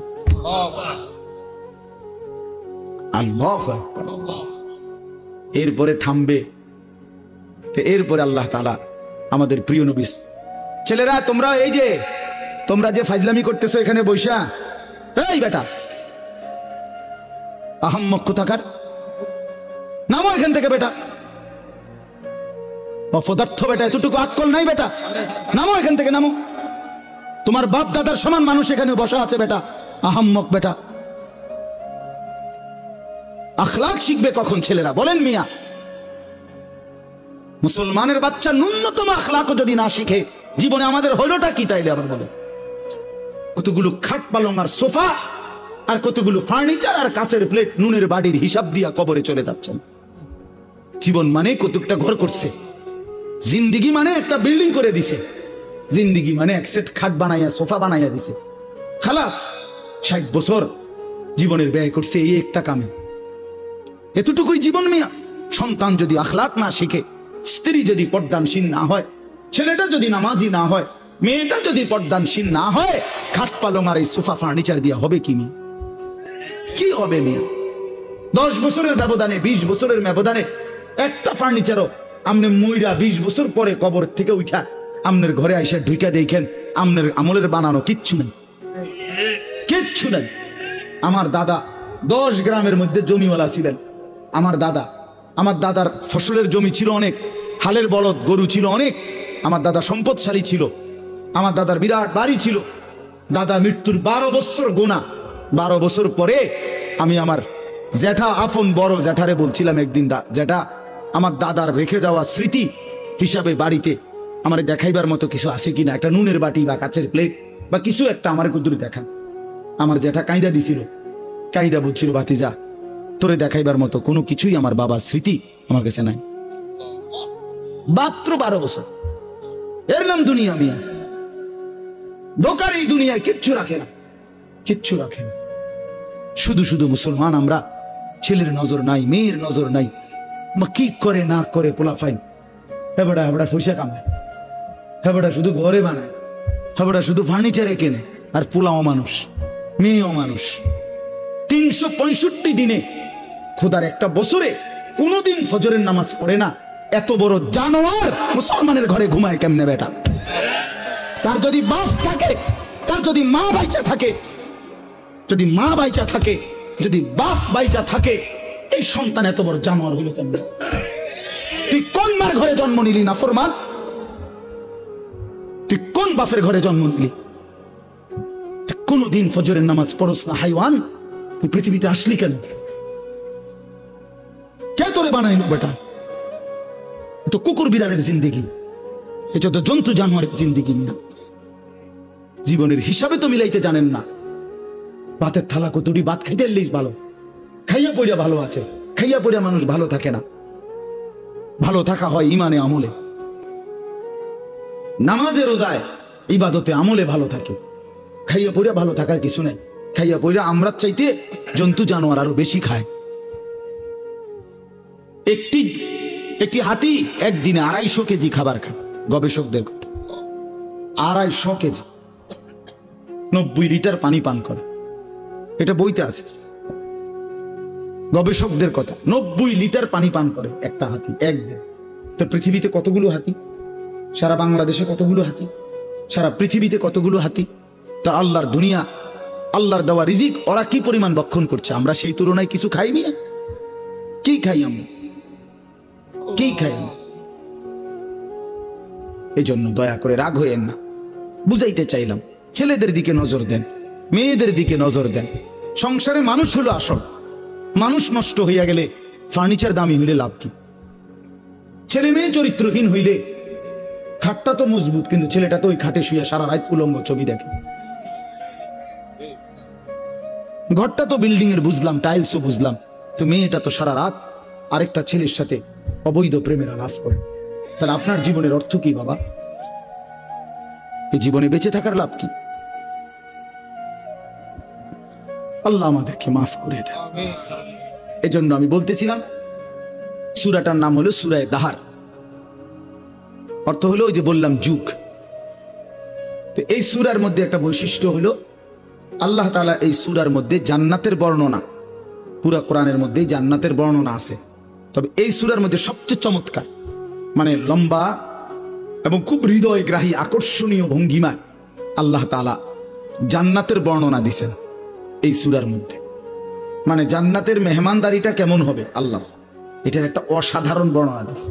আপনি শুনলে পুরাটা সূরা এক্ষণ যাইতে মন চাইবে, জানেন? এক্ষণ যদি আমরা লগে গাড়ি যাই, যদি ফতে জান্নাত পাই নাই মেলাম, এতটা সুন্দর। সুবহানাল্লাহ, সুবহানাল্লাহ। তো জান্নাতের বর্ণনা আল্লাহ তাআলা এই সূরার মধ্যে অত্যন্ত আকর্ষণীয় ভঙ্গিমায় পেশ করেছেন। তো রাসূলুল্লাহ সাল্লাল্লাহু আলাইহি ওয়াসাল্লামের উপরে যেদিন এই সূরাটা নাজিল হয়, মানে যেদিন এই সূরা নাজিল হচ্ছিল, তখন নবীজির সামনে কয়েকজন সাহাবী বসা ছিলেন। এর মধ্যে একজন সাহাবী ছিলেন সামনে বসা, উনি একদম কালো চেহারা, হাবশি, কালো মানুষ, রাসূলুল্লাহ সাল্লাল্লাহু আলাইহি ওয়াসাল্লামের সাহাবী। তো এই টাইমে সাহাবীদের সামনে, নবীজির সামনে বসা, কথাবার্তা বলতেছেন। ঠিক এই টাইমে হযরত জিবরাইল আলাইহিস সালাম নবীজির কাছে আসলেন। তো নবীজি সাল্লাল্লাহু আলাইহি সাল্লামের কাছে জিবরাইল যখন আসতেন কোরআন নিয়া, মানে ওহী নিয়া, তখন আল্লাহ নবী সাল্লাল্লাহু আলাইহি ওয়াসাল্লামের চেহারা মোবারক বদলে যেত, চেহারার রঙই পাল্টায় যেত। তো সাহাবায়ে কেরাম চেহারার দিকে তাকাইলেই বুঝতেন জিবরাইল আসছে। কে আসছে? জিবরাইল। এমনিতে আমাদের প্রিয় নবী সাল্লাল্লাহু আলাইহি সাল্লাম তিনি গোটা কায়নাতের সবচেয়ে সুন্দর, সবচেয়ে সুন্দর। মুহাদ্দিসিনে কেরাম বলে, কিতাবের মধ্যে আছে, আল্লাহ তাআলা অর্ধেক সৌন্দর্য, এই সৃষ্টি জগতের অর্ধেক সৌন্দর্য আল্লাহ তাআলা ইউসুফ আলাইহিস সালামকে দান করছেন, আর বাকি অর্ধেক সারা সৃষ্টিকে দিয়েছেন। বুঝেন নাই? এই বাকি অর্ধেক সৌন্দর্য দিয়া গাছ এত সুন্দর, ফুল এত সুন্দর, ফল এত সুন্দর, মাছ এত সুন্দর, পাখি এত সুন্দর, হাজারো নারী এত সুন্দর, আসমান এত সুন্দর, জমিন এত সুন্দর, এগুলো হলো অর্ধেক। আর ইউসুফ আলাইহিস সালাম একাই অর্ধেক। আচ্ছা বেটা কি সুন্দর আছিল, বেড়িরা যে দৌড় দিছে না ফাগরিয়া, এইটাই তো বহুত কথা। তো ইউসুফ আলাইহিস সালাম অর্ধেক সৌন্দর্য আল্লাহ দিয়েছেন, আর বাকি সৃষ্টি জগৎকে আল্লাহ তাআলা অর্ধেক সৌন্দর্য দিয়েছেন, এটা নবীজি বলছেন সাল্লাল্লাহু আলাইহি ওয়াসাল্লাম। তো মুহাদ্দিসিনে কেরাম ব্যাখ্যা করছে যে নবীজি তো দুই ভাগ করে দিলেন, অর্ধেক বললেন ইউসুফকে দিছে আল্লাহ, অর্ধেক সৃষ্টি জগৎকে। তো তিনি নিজে, বুঝেন নাই, মানে উনি নিজের ব্যাপারে তো কিছু বললেন না, ওনার সৌন্দর্যটা। তো মুহাদ্দিসিনে কেরাম বলেন এর দ্বারা এটাই প্রমাণ করিলেন, বিনয়ের কারণে, তাওয়াজুর কারণে নিজেরটা তো বলেন নাই, বুঝাইতে চাইলেন উম্মত আল্লাহ তাআলা অর্ধেক ইউসুফকে দিয়েছেন, অর্ধেক গোটা সৃষ্টিকে দিয়েছেন, একা বন্ধু মুহাম্মদকে পুরাটাই দিয়েছেন, পুরাটাই দিয়েছেন। হুসনে ইউসুফ দমে ঈসা ইয়াদে বাইদাদারি আঁচে খুবা হামাদারান তু তনহাদারি। আল্লামা ইকবাল বলে, হে নবী মুহাম্মদ সাল্লাল্লাহু আলাইহি সাল্লাম, ১৬ লক্ষ আম্বিয়ার যত গুণ, সৌন্দর্য, বৈশিষ্ট্য একটা একটা করে যদি তালাশ করি আপনার মাঝে, আপনি একাই সব। তু তনহাদারি, আপনি একাই, তনহা মানে একা, আপনি একাই সব। সব রং, সব ঢং, সব সৌন্দর্য, সব গুণ, সব সিফাত আপনার মধ্যে আছে। আপনার কি পরিমাণ সুন্দর ছিলেন নবীজি, সুবহানাল্লাহ। কি পরিমাণ সুন্দর ছিল। হযরত আয়েশা রাদিয়াল্লাহু তাআলা আনহা একদিন বলছিলেন, দুনিয়াবাসী শুনছি ইউসুফ আলাইহিস সালামের সৌন্দর্য দেখে মহিলারা নাকি হাত কাইটা ফেলছে। আমার স্বামীর সৌন্দর্য যদি এক নজর দেখতো বেটিরা কলিজা কাইটা ফেলত। আসারনা বিতাখতিইস সুদুর আলা লিয়াদ, তাহলে ওই নারীরা হাতের বদলে নিজেদের কলিজা কাইটা ফেলত, জান দিয়ে ফেলত, জান। এবং সাহাবায়ে কেরাম তো রাসূলুল্লাহ সাল্লাল্লাহু আলাইহি ওয়াসাল্লামের মহব্বতে অগণিত সাহাবী, অনেক সাহাবী জান দিয়ে निकल जाए दम तेरे कदमों के नीचे, यही दिल की हसरत, यही दिल की आरज़ू है। हाँ, সাহাবায়ে কেরামের মানসিকতাই ছিল যে হে প্রিয় বন্ধু, হে প্রিয় নবী, আপনার কদমের নিচে জীবন দিয়ে দিলাম। এটাই দিলের তামান্না ছিল, এটাই দিলের আফসোস ছিল, আফসোস ছিল। তো আল্লাহ নবী সাল্লাল্লাহু আলাইহি সাল্লাম সাহাবীদের সামনে বসা, তো জিবরাইল আসলেন, কোরআন নাজিল করলেন। নবীজি সাল্লাল্লাহু আলাইহি সাল্লাম জিবরাইল যখন চলে গেলেন, তো আল্লাহ নবী সাল্লাল্লাহু আলাইহি ওয়াসাল্লাম এবার এই উপস্থিত সাহাবীদের কাছে এই সময় জিবরাইল এই সূরাটাই নাজিল করছেন, ৭৬ নম্বর সূরা, ২৯ নম্বর পারা, সূরা দাহার। কি নাম? সূরা দাহার। এই সূরাটা মাত্র ৩০টা আয়াত, ছোট সূরা। এই সূরা নাজিল করলেন, আল্লাহ নবী শুনাইলেন সাহাবীদেরকে। এই শুনাইছে যে এই জান্নাতের এমন বর্ণনা এই সূরার মধ্যে, বললাম না এতটা সুন্দর, এতটা হৃদয় কলজা শুদ্ধা লাইরা ফেলে। এইটা শুই না নবীজির জবানে, ওই যে সামনে যে একজন বললাম কালো রঙের সাহাবী ছিল, সাদা সিধা মানুষ, এমন কোন উল্লেখযোগ্য না উনি, কিন্তু উনি রাসূলুল্লাহ সাল্লাল্লাহু আলাইহি সাল্লামের জবানে এই সূরার তেলাওয়াত শুই না, জান্নাতের বর্ণনা শুই না, একটা চিৎকার মারছে। এক চিৎকারে ওইখানেই তাফসীরে কুরতুবীতে লিখছে, ওইখানেই তিনি ইন্তেকাল করছে, সাথে সাথে জান দিয়ে ফেলছে। জান্নাতের আশা, জান্নাতের আগ্রহে। তাফসীরের মধ্যে আছে যে নবীজি তখন সাহাবীদেরকে বললেন, লাকাদ আখরাজা নাফসা সাহিবিকুম আশ-শাওকু ইলাল জান্নাহ, তোমাদের এই বন্ধু জীবন দিল জান্নাতের শৌক, জান্নাতের আগ্রহে। এই যে বাপ, এক মুমিনের সিফাত, এক মুমিনের কলিজার মধ্যে। আমরা মুসলমান, আমরা মুসলমান বাপ, আমাদেরকে আল্লাহ ঈমানের দৌলত দিয়েছে, আমাদেরকে আল্লাহ কালেমার দৌলত দিয়েছে, একজন শ্রেষ্ঠ রাসূল দিয়েছেন, একটা শ্রেষ্ঠ কিতাব দিয়েছেন, একটা শ্রেষ্ঠ ধর্ম দিয়েছেন, একজন শ্রেষ্ঠ মালিক আমাদের আছে আল্লাহ। আমাদের 4টি জিনিস আমাদের কাছে আছে সর্বশ্রেষ্ঠ, আমরা ভাগ্যবান। আমাদের সর্বশ্রেষ্ঠ আল্লাহ, আমাদের রাসূল সর্বশ্রেষ্ঠ, আমাদের কিতাব সর্বশ্রেষ্ঠ, আমাদের ধর্ম সর্বশ্রেষ্ঠ। 4টি সর্বশ্রেষ্ঠ নিয়ামত যার কাছে আছে, সে নষ্ট হবে কেন? সে চরিত্রহীন হবে কেন? সে গোমরা হবে কেন? পথ হারা হবে কেন? সে জাহান্নামী হবে কেন? তাইলে জান্নাত কার জন্য আল্লাহ বানালেন? আল্লাহ বলেন, বান্দা বলবেন, বিশ্বাস করেন, কোরআন শরীফে আছে, ফাবি আইয়ি হাদিসিন বা'দাহু ইউমিনুন। আল্লাহ জিজ্ঞেস করেছে, বান্দা 23টা বছরে আমি 30 পারা কোরআন, আমার সর্বশ্রেষ্ঠ কথাগুলো নাজিল করলাম, এরপরে এর চাইতে দামি আর কোন কথা বললে, এর চাইতে দামি আর কোন কিতাব নাজিল করলে তুমি বান্দা আমার কথা বিশ্বাস করতা? কি বলবেন ভাই? একটু ভাবেন, কষ্ট করছেন আপনারা, রাত্র হয়ে গেছে, আমি শেষ করে দিচ্ছি। একটু ইনসাফের সাথে বলেন, কতবার বলছে একজন মালিক, তিনি আমাদের গোটা কায়নাতের, তিনি কতবার বললেন আকিমুস সালাহ, আকিমুস সালাহ, আকিমুস সালাহ, আকিমুস সালাহ, আকিমুস সালাহ। এরে বান্দা, নামাজ পড়ো, নামাজ পড়ো, নামাজ পড়ো, নামাজ পড়ো, নামাজ পড়ো। ইত্তাকুল্লাহ, ইত্তাকুল্লাহ, ইত্তাকুল্লাহ, ইত্তাকুল্লাহ। এতবার বললেন আল্লাহকে ভয় করো, গুনাহ ছাড়ো, গুনাহ ছাড়ো, গুনাহ ছাড়ো। ফাত্তাকুন নার ওয়াত্তাকুন নার, জাহান্নাম থেকে বাঁচো, জাহান্নাম থেকে বাঁচো। খোদার কসম বাপ, আল্লাহ হাসরের ময়দানে জিজ্ঞেস করবে আমাদেরকে, বান্দা আর কেমনে বললে, কতবার বললে, আর কোন কথা বললে তুমি আমার কথা বানতা? বলো না ভাই, নওজোয়ান ছেলে তোমরা বলো ভাই, যারা এক ওয়াক্ত নামাজ পড়ো না, কেন পড়ো না? কেন পড়ো না বাপ? বলো না ভাই, আল্লাহর কতবার বললে তুমি শুনতা? উফ, আল্লাহ জিজ্ঞেস করে। তাফসীরের মধ্যে আছে, উলামায়ে কেরাম বলে রাসূলুল্লাহ সাল্লাল্লাহু আলাইহি সাল্লামও জিজ্ঞেস করবে হাসরের ময়দানে, যে উম্মত জানো তুমি 23টা বছর একটানা দিবা নিশি আমি কাঁদছি, আমি কাঁদছি উম্মত 23 বছর। নবী সাল্লাল্লাহু আলাইহি সাল্লাম জিজ্ঞেস করবে আমাদেরকে, 23টি বছর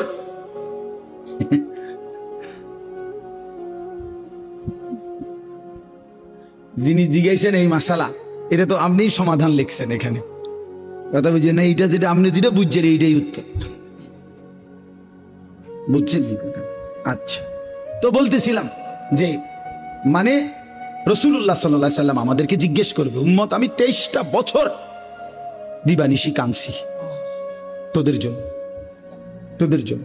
আম্মা জান আয়েশা রাদিয়াল্লাহু তাআলা আনহা বলেন, নবীজির স্ত্রী, উনি বলেন, দুনিয়াবাসী খোদার কসম আমি দেখছি এশার নামাজের পরে নবী সাল্লাল্লাহু আলাইহি সাল্লাম আমার হুজরার মধ্যে দাঁড়াইয়া চোখের পানি ফেলতে শুরু করছেন আর উম্মতের জন্য কাঁদতেছিলেন, দোয়া করতেছিলেন। আল্লাহর কসম, আম্মা জান আয়েশা বলে, ফজরের নামাজের আজানের আগ পর্যন্ত এক দাঁড়ানোতে নবী সারাটা রাত কাঁদছে আর দোয়া করছে।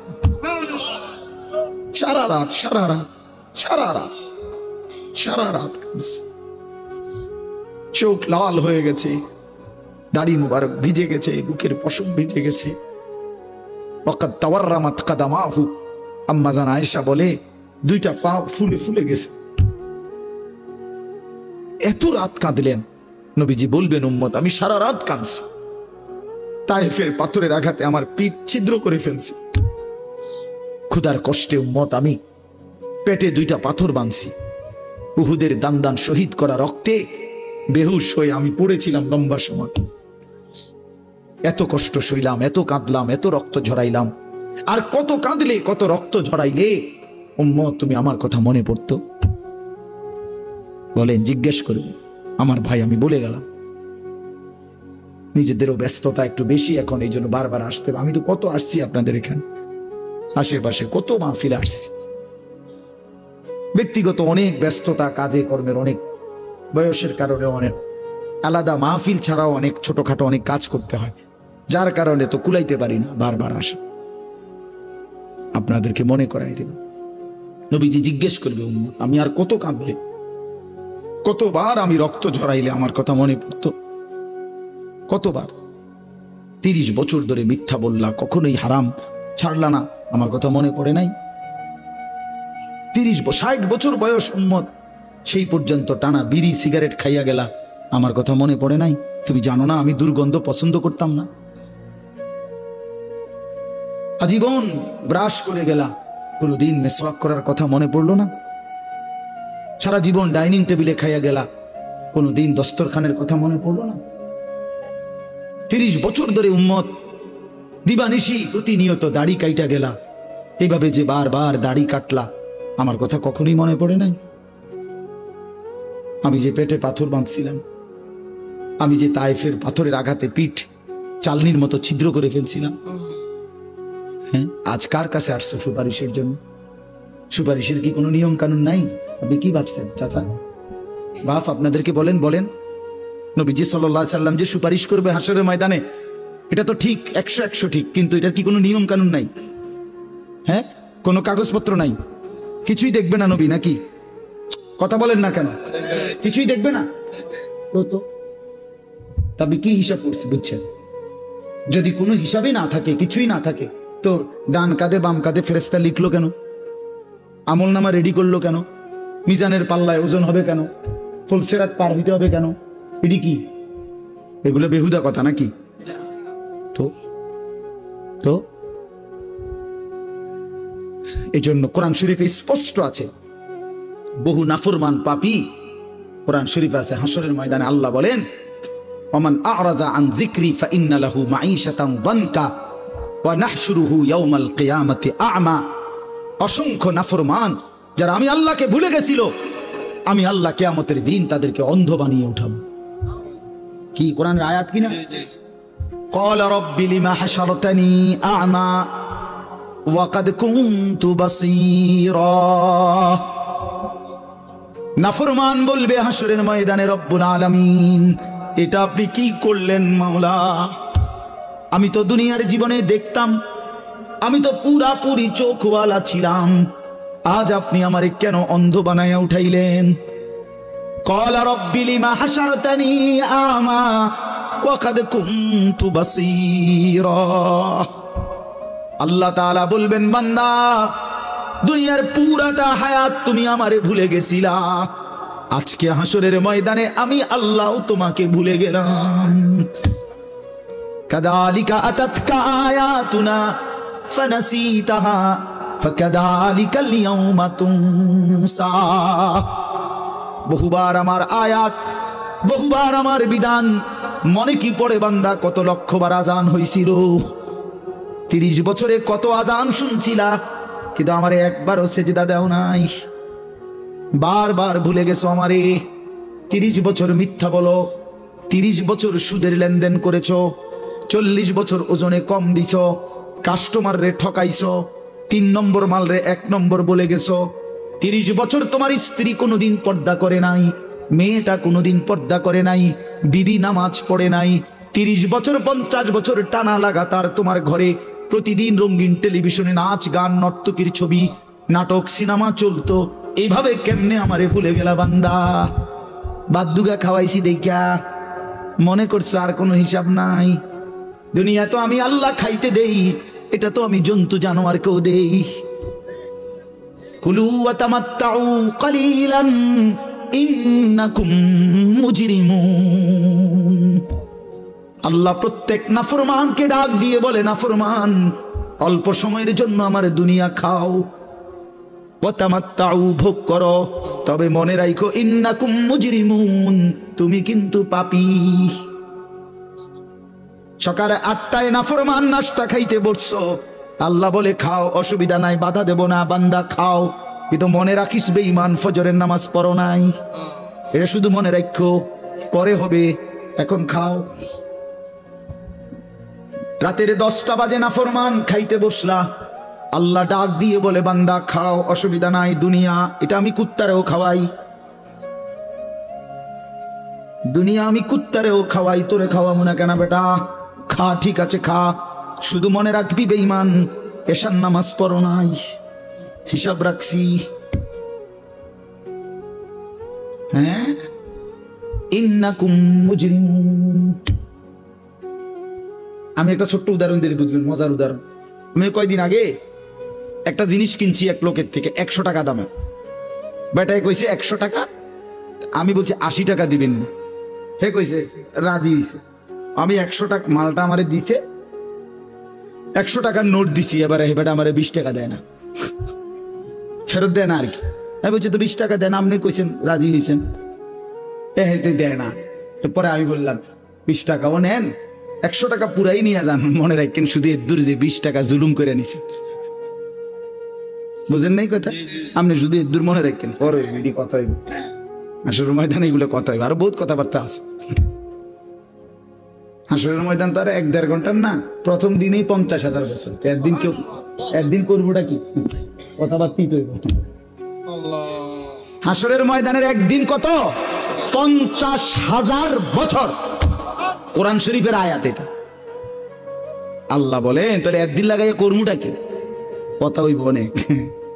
হ্যাঁ, কার সময় নিয়ে ফিডাই, ধীরে ধীরে সুন্দর করে যত্ন করে ফিডা, টাঙ্গাইয়া ফিডা। কি মনে করছো বান্দা? এই জন্য আল্লাহ তাআলা বলে বান্দা নাফরমান দুনিয়া ভোগ করবে, ঈমান কোনো অসুবিধা নাই। দুনিয়া আমি কুত্তারেও ভোগ করাই, জানোয়ারকেও ভোগ করাই।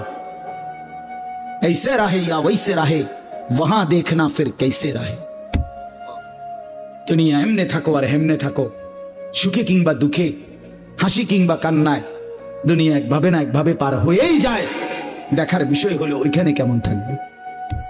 বুঝেন নাই?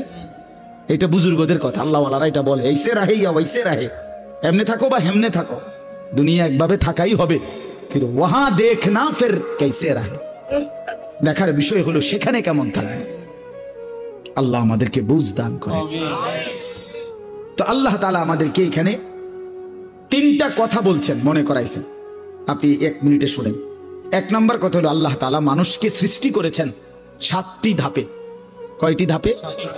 1 নম্বর মাটি, 2 নম্বর বীর্য, 3 নম্বর জমাট রক্ত, 4 নম্বর গোশতের টুকরা, 5 নম্বর হাড্ডির একটা খাঁচা মানে কঙ্কাল, 6 নাম্বার গোশতের আবরণ মানে হাড্ডির কঙ্কালটার উপরে গোশত লাগাইছেন, 7 নাম্বার রূহ ফুঁকে দিয়ে মায়ের পেট থেকে বের করছে। এই কয়টা হলো ভাই? 7টা। এই 7টার মধ্যে প্রথমটা মাটি। তো এই মাটি থেকে আমাদের সৃষ্টি, কিন্তু পৃথিবীর কোন মাটি থেকে আমাদের সৃষ্টি, আমার উপাদানটা কোনটা ছিল, আমরা কেউ এটা জানতাম না। এবং কত হাজার বছর থেকে মাটিটা আল্লাহ তাআলা আমার সৃষ্টির জন্য এই পৃথিবীতে সংরক্ষণ করছেন, পৃথিবীর কোনো কাগজে পত্রে কম্পিউটারে কোথাও কারো হিসাবে কারো জানা ছিল না। ছিল লম্বা সময় ধরে এই মাটি পৃথিবীতে আল্লাহ তাআলা সংরক্ষণ করছে। এলো 1 নম্বর বিষয়। 2 নম্বর বিষয় হলো মাটি থেকে সরাসরি বীর্য না, বরং মাটি থেকে একটি নির্দিষ্ট পরিমাণ খাবার জমিন থেকে উৎপন্ন করছেন আল্লাহ।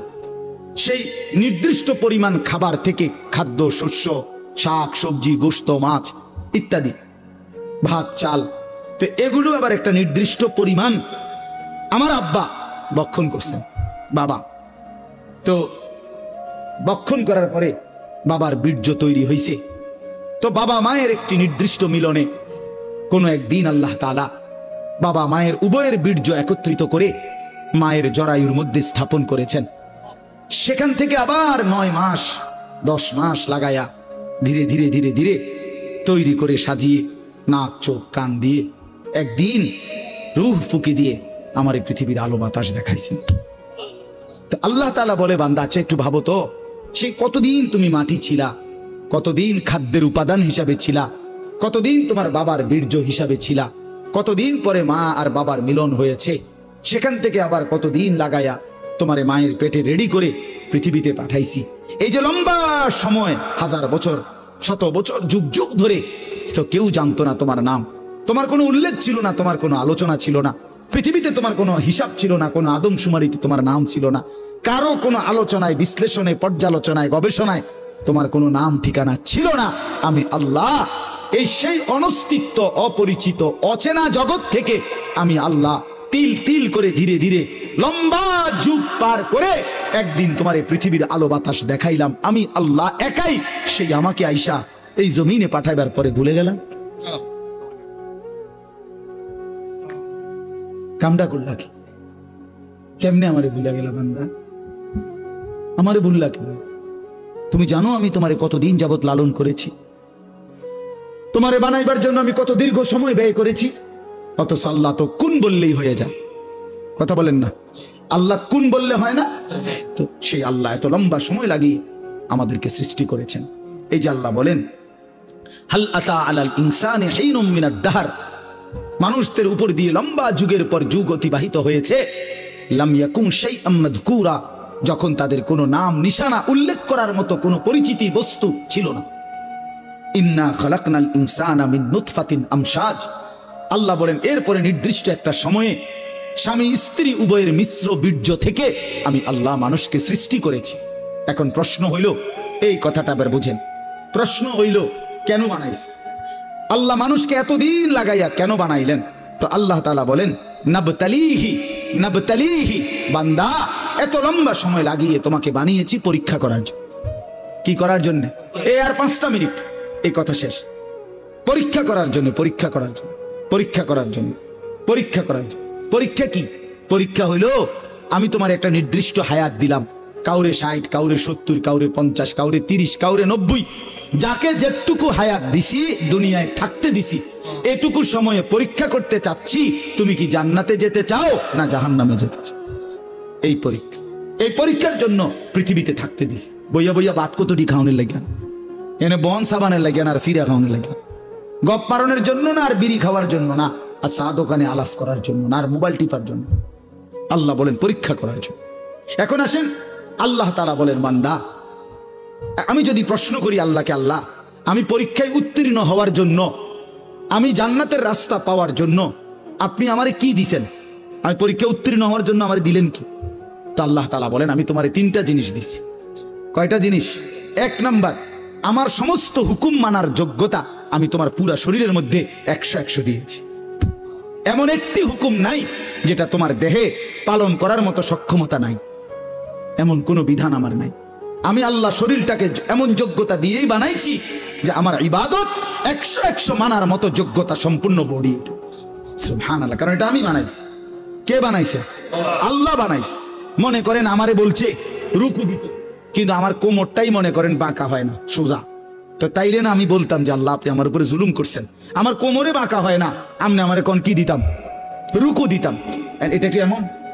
আমারে আল্লাহ বললেন সেজদা দিতে, কারণ আমি নিচের দিকেই যাইতে পারি না, ঠিক আছে না?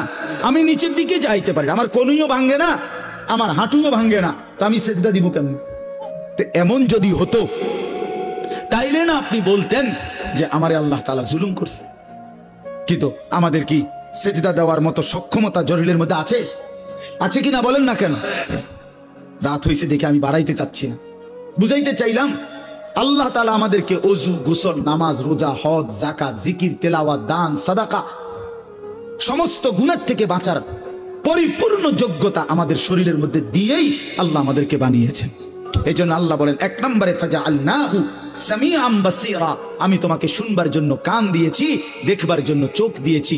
উদাহরণস্বরূপ দুইটা বলছি, উদ্দেশ্য পুরা দেহ আমি সাজিয়ে দিছি যাতে করে আমার সমস্ত হুকুম মানতে পারো, নিষেধগুলো ছাড়তে পারো। এমন একটা বলো যেটা তোমার শরীরের সাথে মানানসই না, মানানসই। নবীজির একটা তরিকা বলেন যেটা আপনার আমার দেহের সাথে মানানসই না, এমন কি আছে? এমন কিছু? 2 নাম্বার কি দিলাম? 2 আর 3 একসাথে, ইন্না হাদাইনাহুস সাবিলা। আল্লাহ বলেন শুধু শরীর দিয়া ছাইড়া দেই নাই, বরং আমি তোমাদেরকে আমাকে মানবার জন্য রাস্তা, পথ দেখিয়েছি, রাস্তাও বলে দিয়েছি। তার মানে তাফসীরে লিখছে 2টা। 1 নাম্বার হলো আমি আল্লাহ তোমাকে জান্নাতের রাস্তা, পরীক্ষায় উত্তীর্ণের রাস্তা পাওয়ার জন্য, বুঝাইয়া দেওয়ার জন্য নবী এবং রাসূল আর নবী রাসূলদের পরে যুগে যুগে উলামায়ে কেরাম তোমাদের কাছে দিয়েছি, যারা তোমারে জান্নাতের রাস্তা, হেদায়েতের রাস্তা, আল্লাহকে পাওয়ার রাস্তা, পরীক্ষায় পাশ করার রাস্তা শতভাগ বলে দিয়েছে। এই কটা হলো 2টা। 1 হলো শরীরের মধ্যে মানার কি দিছি? যোগ্যতা দিছি। 2 হলো বুঝাইয়া বলার জন্য নবী রাসূল এবং এরপরে উলামায়ে কেরামকে দিয়েছি, ঠিক কিনা? 3 নাম্বার বুঝবার জন্য আমি আল্লাহ আসমানি কিতাব দিয়েছি। সুবহানাল্লাহ। এখন কি সমস্যা কও বান্দা? বুঝছেন আমার কথাটা? এটাই শেষ কথা। আপনি বলেন আপনি নষ্ট হইলেন কেন? হইলাম কেন? ছেলেরা চরিত্রহীন হইলা কেন? কেন নামাজ পড়ো নাই? শরীরে কোনো যোগ্যতা ছিল না এজন্য? কেন নামাজ পড়ো নাই? কেউ বুঝাইয়া বলার ছিল না এজন্য? কেন নামাজ পড়ো নাই? কোনো কিতাবে লেখা দেখতে পাও নাই এজন্য? বলেন না কেন? কথা বলেন না কেন? তাইলে আল্লাহ তাআলা আমাদের আল্লাহকে মানার যোগ্যতা শরীরে দিয়েছেন, বুঝাইয়া বলার জন্য নবী রাসূল এবং তারপরে উলামায়ে কেরাম দিয়েছেন, বুঝবার জন্য কিতাব দিয়েছেন। তো আল্লাহ বলেন এবার আমি শুধু দেখতে চাই ইম্মা শাকিরা ওয়া ইম্মা কাফুরা, কে কে এই 3টি জিনিস পাওয়ার পরেও কে কে আমার অনুগত আর কে অবাধ্য। ঠিক আছে, চলো খাও, খাও দাও, ফুর্তি করো, দুনিয়া ভোগ করো, শুধু আমি খেয়াল রাখতেছি যে অনুগত কে, অবাধ্য কে। কথা বুঝছেন না? হিসাব হইতে আছে, হিসাব হচ্ছে। কথা বলেন না কেন? ডানে বামে কেউ লিখতেছে? হিসাব হচ্ছে।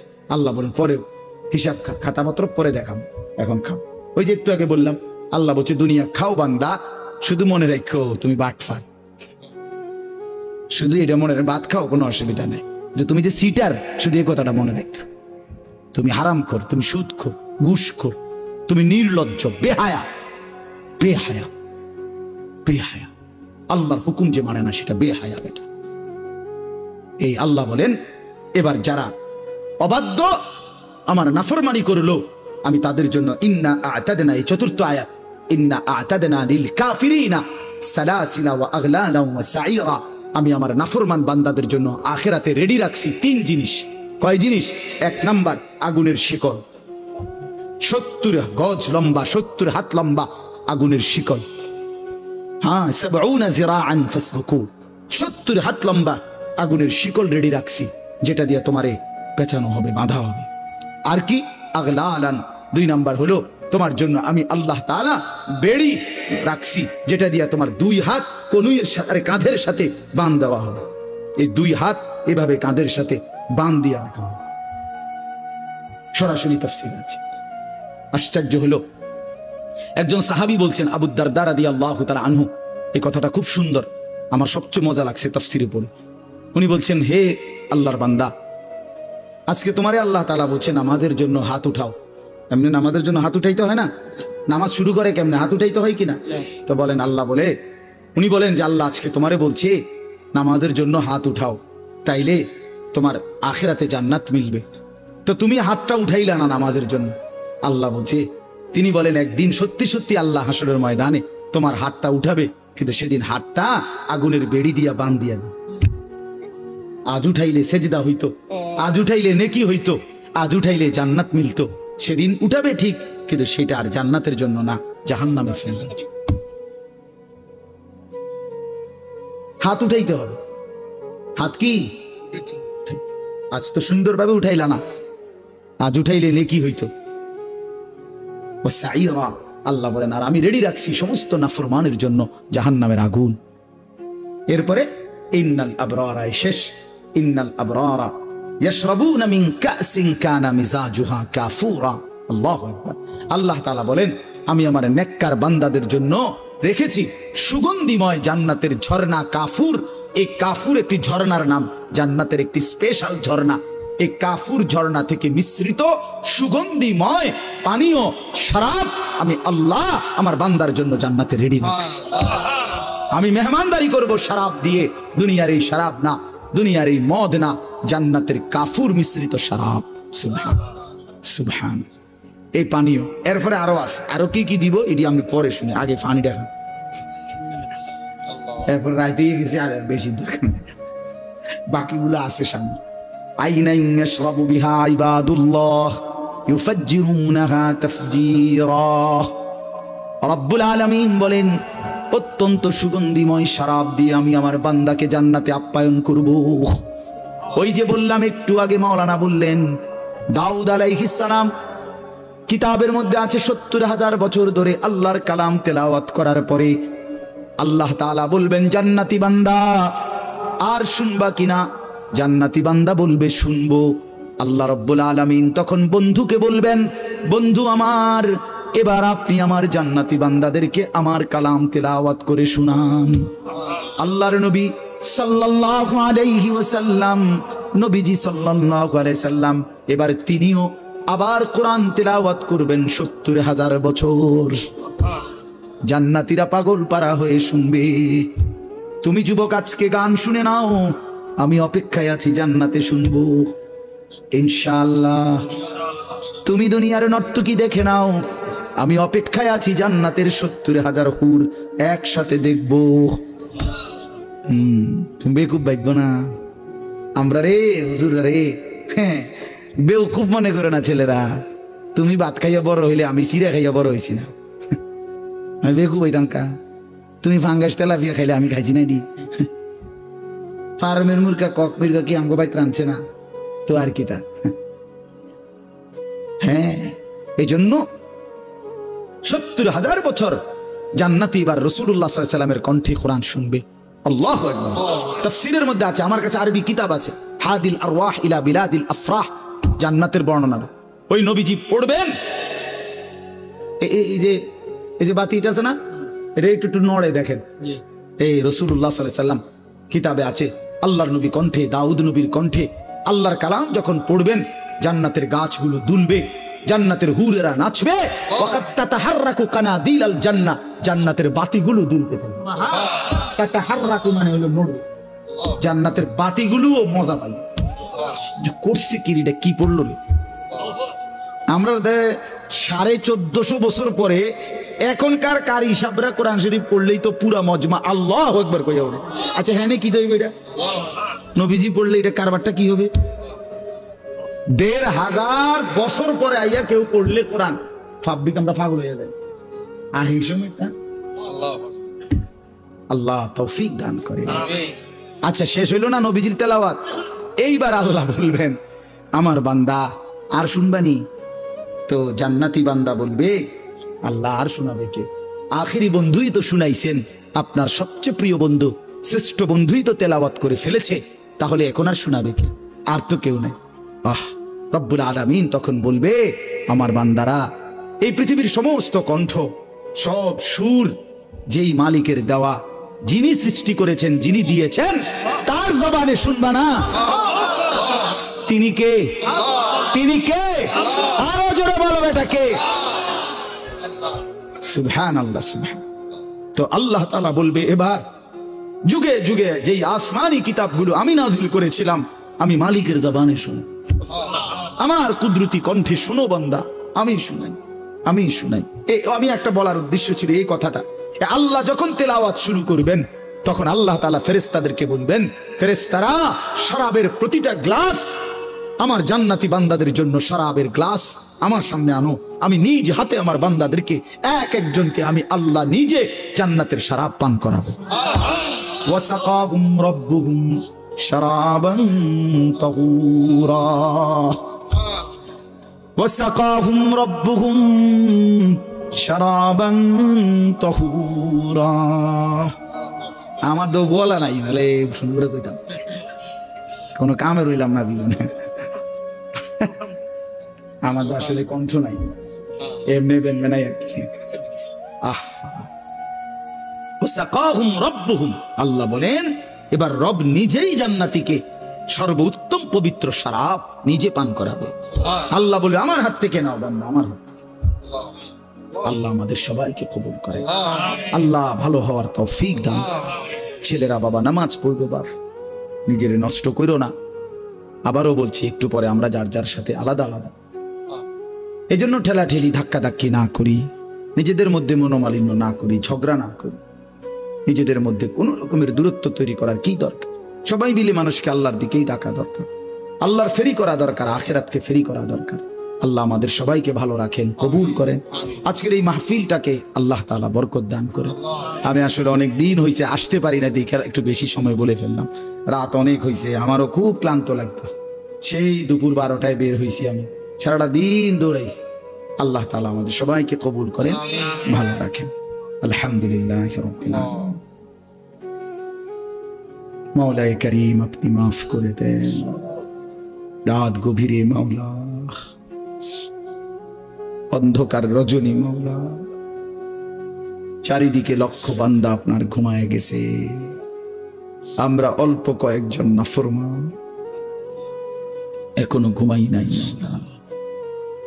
আল্লাহ আমাদের ঘুম নাই মাওলা, চোখ বন্ধ করতেই ভয় হয়, ঘুম যেতেই ভয় হয়, পুরাটা জিন্দেগি নাফরমানি ভরা মাওলা। তাকিয়ে দেখে কোনো নেকি মিলে না, অন্ধকারে জিন্দেগিটা ভরে ফেলেছি মাওলা। আল্লাহ এই চোখ যদি আর না মেলে, ঘুম যদি আর না ভাঙে, এত গুনাহ নিয়ে কবরে যাব কেমনে মাওলা? হাসরের ময়দানে দাঁড়াবো কেমনে? বন্ধুর সুপারিশ চাইবো কেমনে? হাউজে কাউসারের পানি মিলবে কিভাবে মাওলা? মাওলায়ে করিম আপনি মাফ করে দেন, রব্বে করিম আপনি মাফ করে দেন, মেহেরবান মাওলা মাফ করে দেন, মাফ করে দেন মাওলা, মাফ করে দেন, আমারই মাফ করে,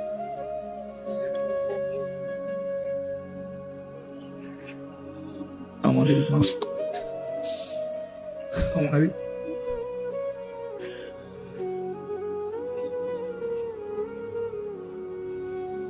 আল্লাহ আমাদের মাফ করুন, আল্লাহ আমাদের সকলকে মাফ করে দেন। মাফ করলে আপনার কমবে না, মাফ না পেলে আমাদের থাকবে না, আযাব দিলে আপনার কোনো লাভ নাই, মাফ করে দিলে আপনার কোনো ক্ষতি নাই। আল্লাহ মাফ করলে আপনার কমবে না, মাফ না পেলে আমাদের উপায় থাকবে না। আপনি তাড়িয়ে দিলে আশ্রয় দেবে কে? আপনি ফিরায়া দিলে ঠিকানা মিলবে কোথায়? আপনি রহমান, আপনি রাহিম, আপনি গফফার, আপনি গফুর। আল্লাহ আপনি মাফি করে দেন, মাকে মাফ করে দেন, বাবাকে মাফ করে দেন, দাদা দাদি নানা নানিকে মাফ করে দেন, চাচা মামা ফুফা খালুকে মাফ করে দেন, চাচি মামি ফুফি খালাকে মাফ করে দেন।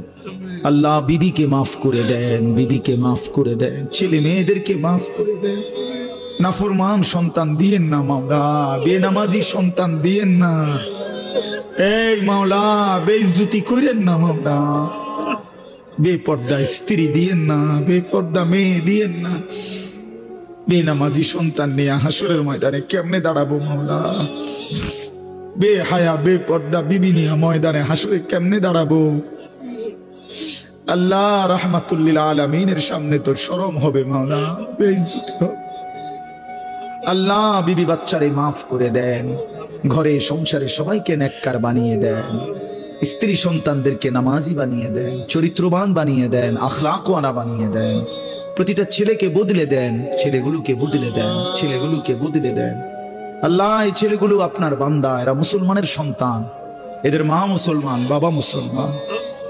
মোবাইল এদেরকে আল্লাহ ভুলায় দিছে, মোবাইল এদেরকে নামাজ ভুলায় দিছে, বন্ধুদের আড্ডা এদেরকে আখিরাত ভুলায় দিছে। আপনি আবার মনে করায় দেন, আপনি মনে করায় দেন। সেজদাওয়ালা কপাল বানিয়ে দেন, কাঁদনেওয়ালা চোখ বানিয়ে দেন, জিকিরওয়ালা জবান বানিয়ে দেন, মোহব্বতওয়ালা দিল বানিয়ে দেন, বন্দিগিওয়ালা জিন্দিগি বানিয়ে দেন। আল্লাহ সকলকে কবুল করেন। আমার বয়স্ক বাবা চাচাদেরকে আরো বেশি নেক আমলের তৌফিক দেন। আমার মা বোনদেরকে পর্দার আড়ালে যারা পর্দানশীল বানায় দেন, আবেদা সালেহা বানান, জাকেরা শাকেরা বানান, মা ফাতেমা রাবেয়া বসরিয়ার মতো বানান। আল্লাহ সমস্ত কবরবাসীকে মাফ করে দেন, মাফ করে দেন। কিয়ামত পর্যন্ত কবরের আযাব মাফ করে দেন, কবরগুলোকে জান্নাতের টুকরা বানায় দেন, আপনার নূরে রহমত দ্বারা ভরপুর করে দেন। এই এলাকার আশপাশের সমস্ত কবরবাসীদেরকে মাফ করে দেন। আজকের এই মাহফিলটিকে সাজিয়ে দিয়ে যারা তাদের কবরবাসী, সমস্ত কবরবাসী মাফ করে দেন। আল্লাহ একটা বিন্দু, একটা টাকা, একটা ভালোবাসা, একটা পরামর্শ দিয়েও যারা এই মাহফিলটিকে সহযোগিতা করেছে, আপনি তাদের খানদান বংশের সকলকে মাফ করে দেন, সমস্ত কবরবাসীকে মাফ করে দেন, কিয়ামত পর্যন্ত মাফ করে দেন। যারা বেঁচে আছে তাদেরকে হেদায়েত দিয়ে দেন, দ্বীন দিয়ে দেন, ইখলাস দেন, তাকওয়া দেন, গুনাহ থেকে বাঁচবার হিম্মত দান করেন। আল্লাহ আমাদের প্রত্যেকের কামাই রুজিতে হালাল বরকত দেন, অসুস্থ বিমারি যারা শিফা করে দেন। আল্লাহ সংসারে মিল মহব্বত দান করেন, স্বামী স্ত্রীর ভালোবাসা দান করেন। আয় আল্লাহ ভাই বোনের মহব্বত দান করেন, মারামারি হানাহানি ঝগড়াঝাটি থেকে আল্লাহ হেফাজত করেন। আল্লাহ অ্যাক্সিডেন্ট বিপদ দুর্ঘটনা থেকে হেফাজত করেন। আল্লাহ আমাদের সবাইকে কবুল করেন, সবাইকে কবুল করেন, সবাইকে কবুল করেন। সকলের উপরে রহম করেন, সকলকে দয়া করেন, সকলকে দয়া করেন। প্রত্যেকের নেক মাকসাদ পূরণ করে দেন। প্রবাসে যারা বিদেশের জমিনে সহি সালামতে নিরাপদে রাখেন মাওলা, ঈমান আমলের সাথে রাখেন মাওলা। আমাদের প্রত্যেককে আপনার ঘর জিয়ারতের তৌফিক দান করে, সবুজ গম্বুজ মদিনার রওজায়ে আতহারের সামনে দাঁড়াবার তৌফিক দান করে। আল্লাহ এই চোখ যদি কাবার গিলাফি না দেখে, দেখলো কি মাওলা? মদিনার সবুজ গম্বুজে যদি না দেখলাম তো দেখলাম কি জীবনে? আর আল্লাহ প্রতিটা চোখকে আপনার ঘর দেখিয়ে শান্ত করে দেন, প্রতিটা চোখকে আপনার বন্ধুর রওজা দেখিয়ে শান্ত করে দেন। আল্লাহ আল্লাহ আল্লাহ আপনি কবুল করেন, যার যত নেক মাকসাদ আছে পূরণ করে দেন। আয় আল্লাহ গোটা দেশকে শান্তি করে দেন, নিরাপদ করে দেন, খায়ের ও বরকত দেন। একজন ন্যায়পরায়ণ শাসক আমাদেরকে দান করেন, ইনসাফগার শাসক দেন। আর কোন জালেম চাপায় দিয়েন না, আর কোন জালেম চাপায় দিয়েন না। আমরা আর জুলুমের শিকার হতে চাই না মাওলা, আমরা আর জুলুমের শিকার হতে চাই না মাওলা। আল্লাহ আপনি আমাদের সকলকে হেফাজত করেন, মিথ্যা হামলা মামলা থেকে হেফাজত করেন, অ্যাক্সিডেন্ট বিপদ দুর্ঘটনা থেকে হেফাজত করেন। সারা পৃথিবীর মজলুম মুসলমানদেরকে মাফ করে দেন। আল্লাহ রাত গভীরে আমার আখিরি ফরিয়াদ, আল্লাহ আমার শেষ তামান্না, আমার জীবন দিয়ে হলেও গাজা, ফিলিস্তিন, লেবাননের মুসলমানকে বাঁচাই দেন। আল্লাহ মার কতদিন কাঁদবে, মুজাহিদিন আর কত রক্ত ঝরাবে মাওলা। শহীদের পবিত্র খুনে ফিলিস্তিনের জমিন লাল হয়ে গেছে, লাল হয়ে গেছে। এতিম বাচ্চা, মাসুম বাচ্চা অসহায়ের মতো ঘুরছে।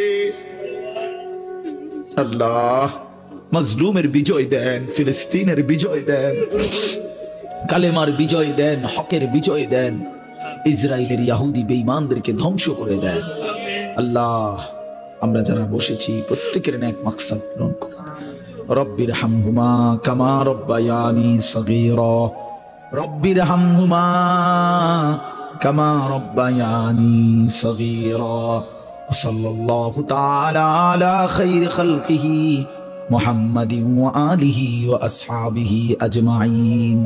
সুবহানা রাব্বিকা রাব্বিল ইজ্জাতি আম্মা ইয়াসিফুন ওয়া সালামুন আলাল মুরসালিন ওয়ালহামদুলিল্লাহি রাব্বিল আলামিন।